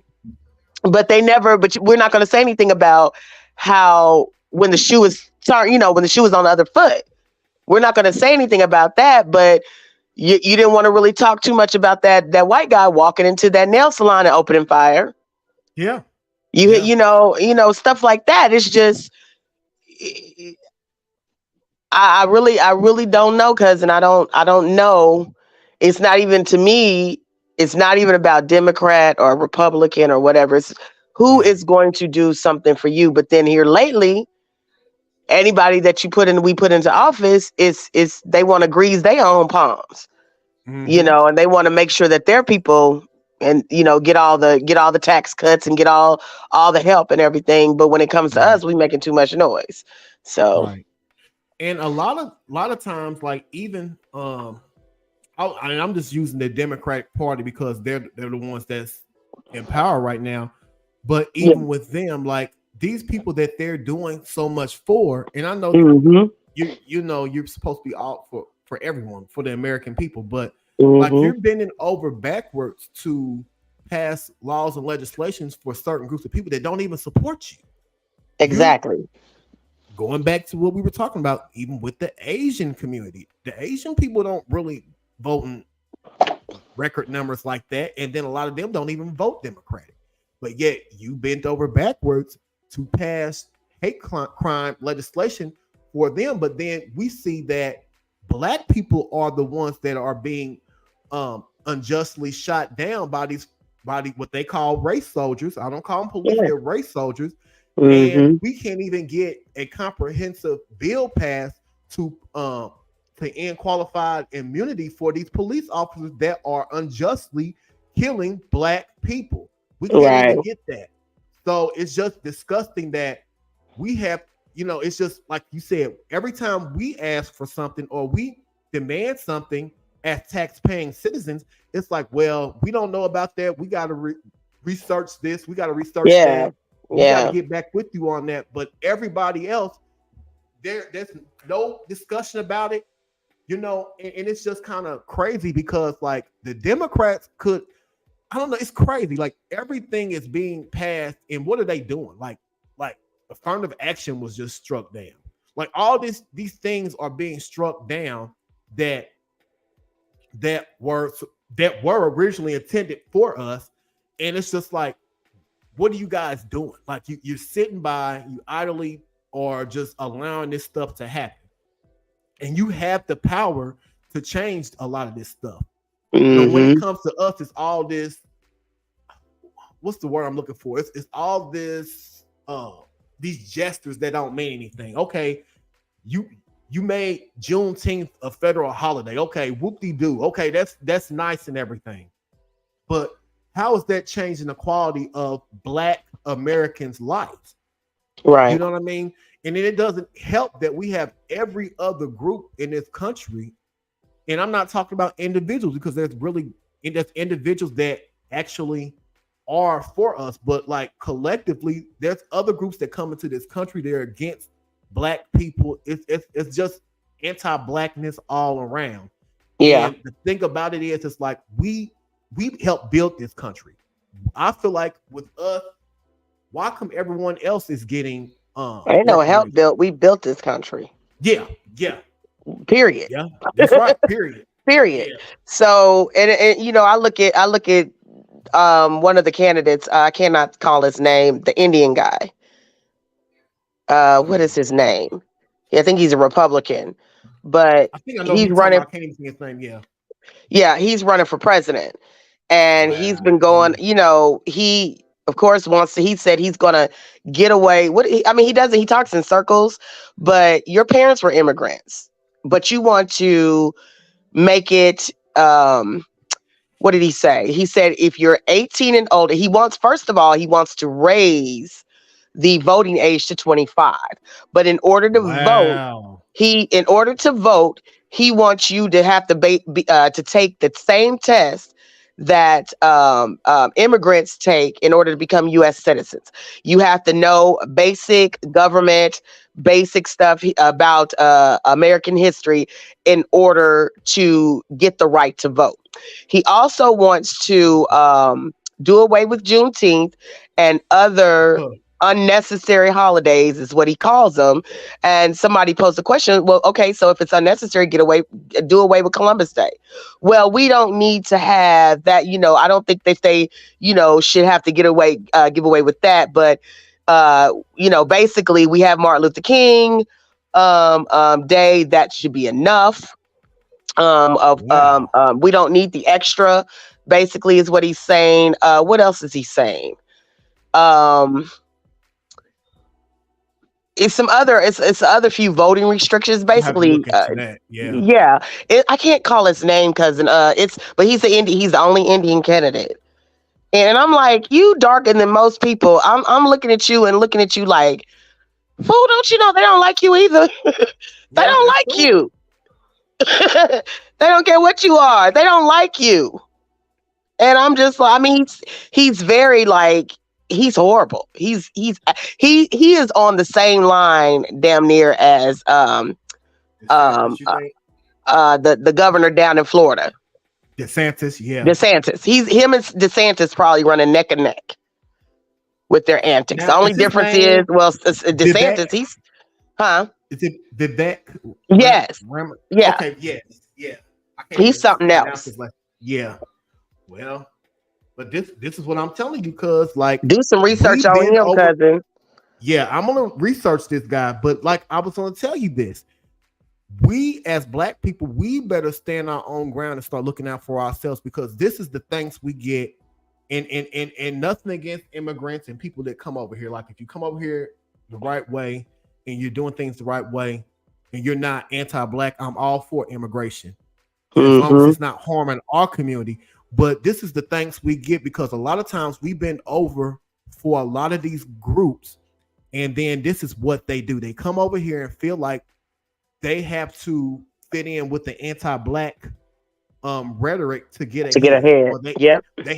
They team up with team white supremacy, and they feel like that is their meal ticket to get ahead here. And this is like the thanks we get. And that's why, like I said, Black people, we are accepting to a default sometimes. And I feel like we better start looking out for ourselves, because there is a war against our community. They've been trying to wipe us out since the end of slavery. They do not want us here. The system was never designed for us. And a lot of these immigrant groups, they come over here, and then they are worse than traditional white supremacists. Yeah. And I'm sorry if people feel some type of way about it, but this is the reality of it. And like you said, this man gets into office, we're in trouble as a community. You know what I mean? So, you know, there's different schools of thought where some people feel like, well, we need to sit this election out. Well, we need to do this. I don't agree with that. I just feel like we need to leverage our vote better. I don't think that we should, like you said earlier, vote a different one way or the other. You have to vote in alignment to who's doing what for your community. Right. And I'm not saying a lot of these Democrats are meaning well for us. Definitely a lot of these right-wing Republicans aren't. So what do we do? Like, I know that Dr. Cornel West, I know you heard about that. He's running now. Yeah. Did you hear about that? Yeah. So it's just, I don't know. Like, and another thing we have to stop doing is this identity politics type of stuff. Just because someone is your color or hue does not mean that they are going to be for you. Yep. Yeah. Because they were talking about, who was that politician in Alabama? They said they called him on, I don't know if it's the governor or mayor or whatever down there. They said that they caught him on camera saying, I don't care about the black vote. I said, I just need enough white votes just to get me in, or this, that, and the other. So that goes to show you all skin folk ain't kin folk. That's right. And like, a lot of people are even saying that about Kamala Harris, and looking at her track record and the things that she said, even during her campaign, like back, you know, for the 2020 election, and how she said, I'm not just going to do anything just for black people. And that's been on camera. So we have to start vetting these people. We have to start looking into their track record, and we have to ask the tough questions, because so many times these people are getting into office and they're going to give you a song and dance. They're going to skirt around issues and stuff like that. But, you know, if they don't have a black agenda for us, like every other group has an agenda that they need things passed for them. If they don't have anything outlined for us, then we better start looking elsewhere. That's right. So that's pretty much what I wanted to put out there today. I didn't know if you had anything else to add about that, but leading up to the 2024 election, we're going to talk more about this, because there were articles I wanted to introduce tonight, but I just want to kind of get the conversation going, and we'll kind of go more in depth into that as the months progress. But I just want to get people starting to think about this, and you know, and kind of getting our mindset to change about how we leverage our vote, because it'll definitely be here before you know it. It will. It will. Like, hell, what's today? It's going to be we almost halfway through this month already. We've over halfway through this year, so it'll definitely be here before you know it, and people need to start paying more attention. There's a lot of stuff that they try to deflect you from and get your mind off of what's going on. You know, that submarine situation and all this other little stuff. You know, that goes on. They try to put it all in the news and becomes forefront, and it deflects you from the real. People better wake up and pay attention. And definitely pay attention, not just on on the presidential level, but also on your local level. It's very important, and you know who you put in office.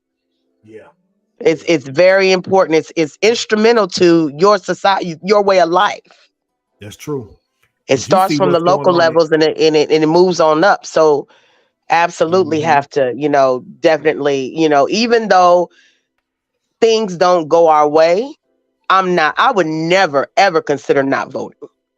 Yeah, and we have to be careful about that too, because that's an agenda in that too. Because there's a lot of black people I feel like that have been bought and paid for, and they know that their voices are heard. And there are black people out here telling us that we need to sit at home. Yeah.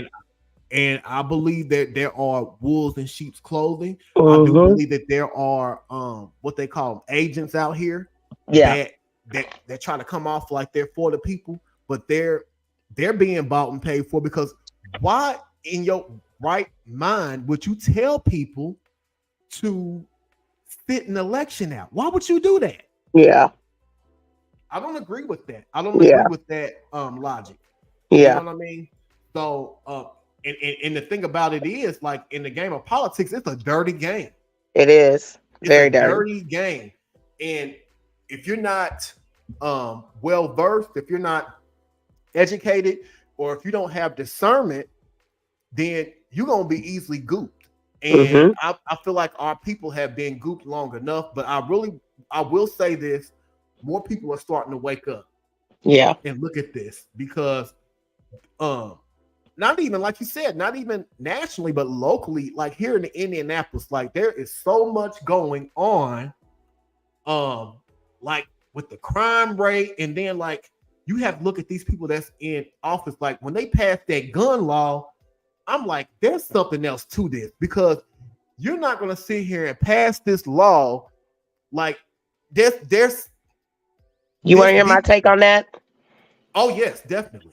My take on that is it's a setup. Oh yes. It's a setup. Case in point, the guy that got killed by the IMPD, like, what is it, a week or so ago, off of 34th and Parker. You know, he had a gun. Yeah, he had a gun, but you also shot him in the back. He got out the car with a gun. Aren't they allowed to have guns? You don't need a permit to have a gun. That's true. So I feel like it's a setup. These men, these young black brothers, they're not going to have, they don't need a permit. They're going to have a gun. So I feel like, and now I could be wrong, but I really feel like it's going to be kind of like rolling out the red carpet for police to kill our brothers and our sisters on the strength that there was a gun. Of course there was a gun. Yeah. And then on top of that too, like they're gonna have, they want these people to have these guns out here so we can kill each other too. Yeah, that too. Oh, definitely. But I really feel like that's like going to be a segue into the police. It's going to be like basically it's going to help the police more, because that's the main thing they say. Okay, the guy was running away. Did he ever fire the shot? No, he didn't fire the gun, but he had he had a gun on him. Okay, and what's your point? Did he fire the gun at you guys? And see, that's what they're gonna. You're taking the focus off of. Yeah, y'all shot this man in the back as he was running away. Wow. So why him having a gun? Unless the gun was, was proven that he shot at you or anything like that. What's that got to do with anything? If you don't have to have a permit or a license to carry a gun. What? I feel like it's going to be just a free pass for some of these cops to just have at it. And that's going to be the first thing that they come out with. He had a gun. And because this is the thing too, like, and these stories are becoming so, like, there's just a plethora of these stories.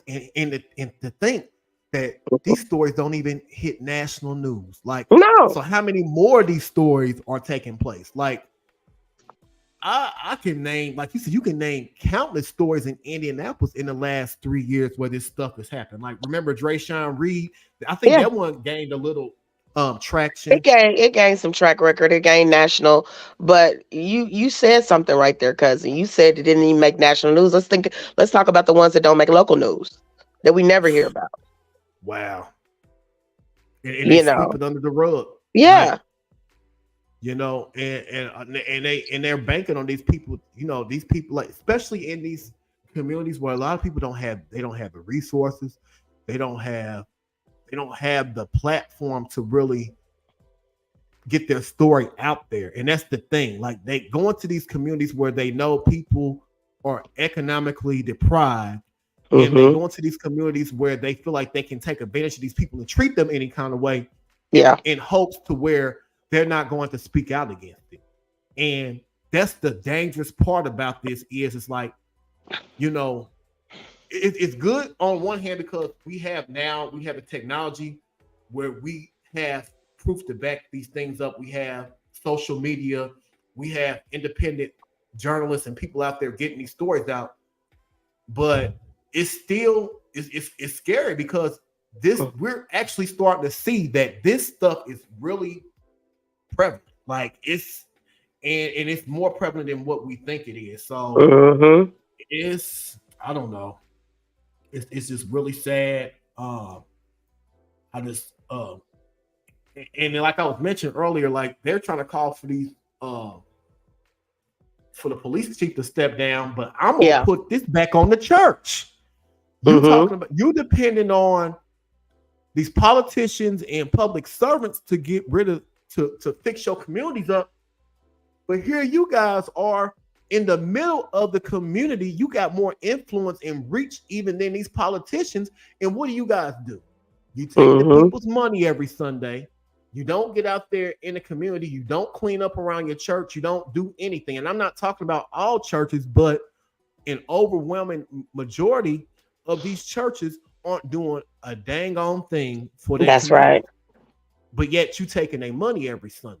Oh, and absolutely. I just kind of feel like with as much money as the Black church reaches, we should be a very powerful community. We should have our own banking institutions. We should have a lot of our own institutions to where we can be making an influence in our own community. The pastors are too busy buttoning their own pockets. They lining their own pockets. Honey, lining their own pockets. They're doing stuff they ain't got no business They ain't doing. got absolutely no business in doing. That's what they doing. They don't care about the community. They do whatever looks cute. Half the time, you can't even get to these pastors. No, that's like trying to get to the Pope or getting to the president. Listen, you got to talk to the associate or talk to the elder or this assistant. You can't even get to the pastors. You got to leave and make an appointment. I would never want to belong to a church that's too big that my pastor don't know my name. I guarantee if they want to get into Sister So draws, I bet you they're gonna be real accessible then. Oh, they know my name when that check roll around. Ain't that it? Yeah, I don't. Like I've always been like I don't want to belong to church just because it's the thing to do. Because this is a big church. And they on TV and they this, that, and the other. No, just for the sake of saying that that's where I belong. Because let me ask you this. I kind of feel like a lot of these, I hate saying this, but because I don't want to feel like I'm attacking the Black church, because really the Black church is what really where a lot of our movements came out of. I'm talking about the original Black church. Like it was a pillar in our community, but I'm talking about the modern day Black church. Do you think a lot of these pastors are actually agents and they're working against the Black community? I'm not saying I wouldn't doubt it, because I just feel like they're what they're pushing candidates and they're pushing people that don't have our best interest in heart. And I wouldn't be surprised if these politicians are giving some of these people certain giving them a little money on the side, because I noticed like why come all these politics want to come to the church every time it's time to vote, and then you never hear from them, and then you look at their track record and it's just like, why are you as a pastor supporting this person? Especially when we look at what this person's pushing, their agenda and pushing. So I really feel that a lot of these pastors are agents and they are part of the problem. Yeah, they doing it. I mean, you know that they're getting paid. And so my thing, they're doing it. The politicians are doing it to gain the Black vote, because if I come to your church, if I look like I'm interested, shake a few hands, kiss a few babies, stay for the potluck, maybe you guys will think that I'm good enough to vote for. And your pastor, who, like you said earlier, cousin, they look at a lot of these pastors that they're God themselves. We know that you have a following. You know that your people your congregation is going to believe in you. If pastor and first lady is riding with it and say it's right, then it must be right. If pastor and first lady say it's gold, then it must be gold. So I'm going to ride with it. And then you turn around and it's basically you shoot yourself in the foot, because they're not going to be doing. You don't see them no more, and you don't see them in the community, and you won't see them in the community. And then all these broken promises that they've promised to the people is just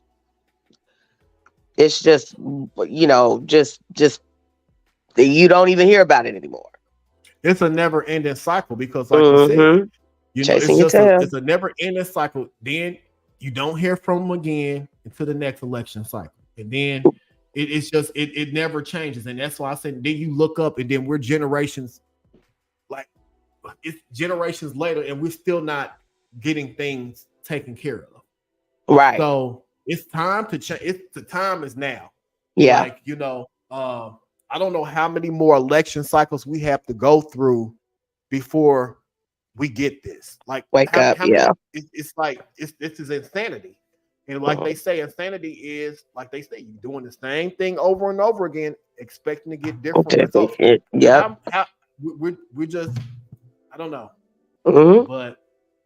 But yeah, I just wanted to talk about that today. I think we're 2.5 hours in, so I'm going to go ahead and wrap this podcast up. I really want to thank you guys for just coming on here at the last minute. I know this was a last minute thing. We had to improvise, but I just kind of felt that the information that we were discussing tonight, we did a little entertainment and stuff like that, but a lot of things we talked about tonight, we can take lessons from, like whether it's politics or women getting tested, or people out there being aware of who they're dealing with. I think we really did a good job tonight just educating the people.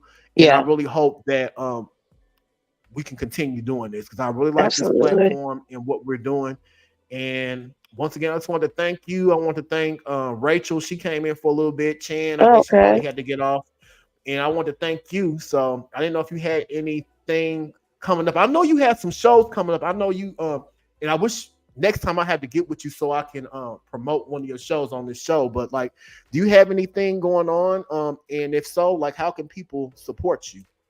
Absolutely. So we have a music festival coming up on the 27th. It's a Sunday. Okay. And it's gonna, let's see here. I'm on my cell phone. So if I was to pull up the flyer, it's gonna take me away from the podcast. Do you happen to have it on your Facebook page or anything? Not yet. I haven't posted yet because I wanted to wait until it was a little closer. But I will definitely I'll put it in our chat. Okay. And so if you want to, show it, but it's on the 27th, I believe. The festival is from like maybe 4 to 9. It's going to be my band, Ground Zero Band, along with the Tony Bryant Project and a couple of other artists, vendors, food trucks. I know Black Leaf Vegan is one of the vendors.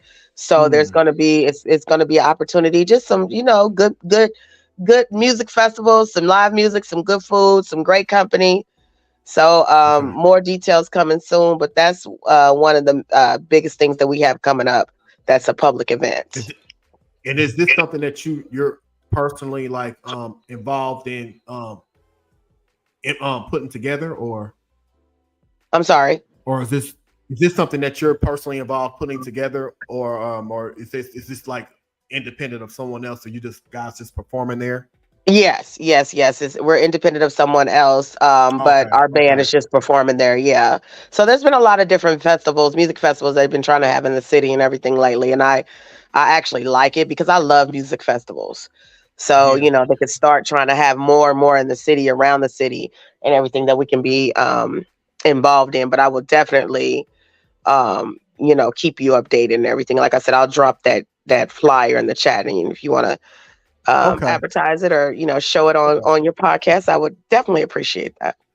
Yeah, so what we'll do, because we have our group page, the Urban Wire Media Network. And by the way, if you guys aren't following that, you can look us up on Facebook and follow our group. It's called the Urban Wire Media Network, and we'll put that flyer in the room so people can come out and support that. Also, I just wanted to say this before we get off the air. We're still in the process of launching the Urban Wire Media Radio, which I'm hoping to get that started at the latest by the beginning of next year. So be on the lookout for that. Okay, cool. Follow us up on YouTube at www.youtube.com/UCOFW. Make sure you rate, comment, subscribe, hit the thumbs up button so we can get into the algorithm. I think that's about it. All right. And I will jump off here, and we will convene here next month, and I'll talk to you then. All right. Well, thanks for having me on, cousin. I appreciate it. No problem. All right. Love you. Talk Good to you night. soon. Good night. Bye-bye.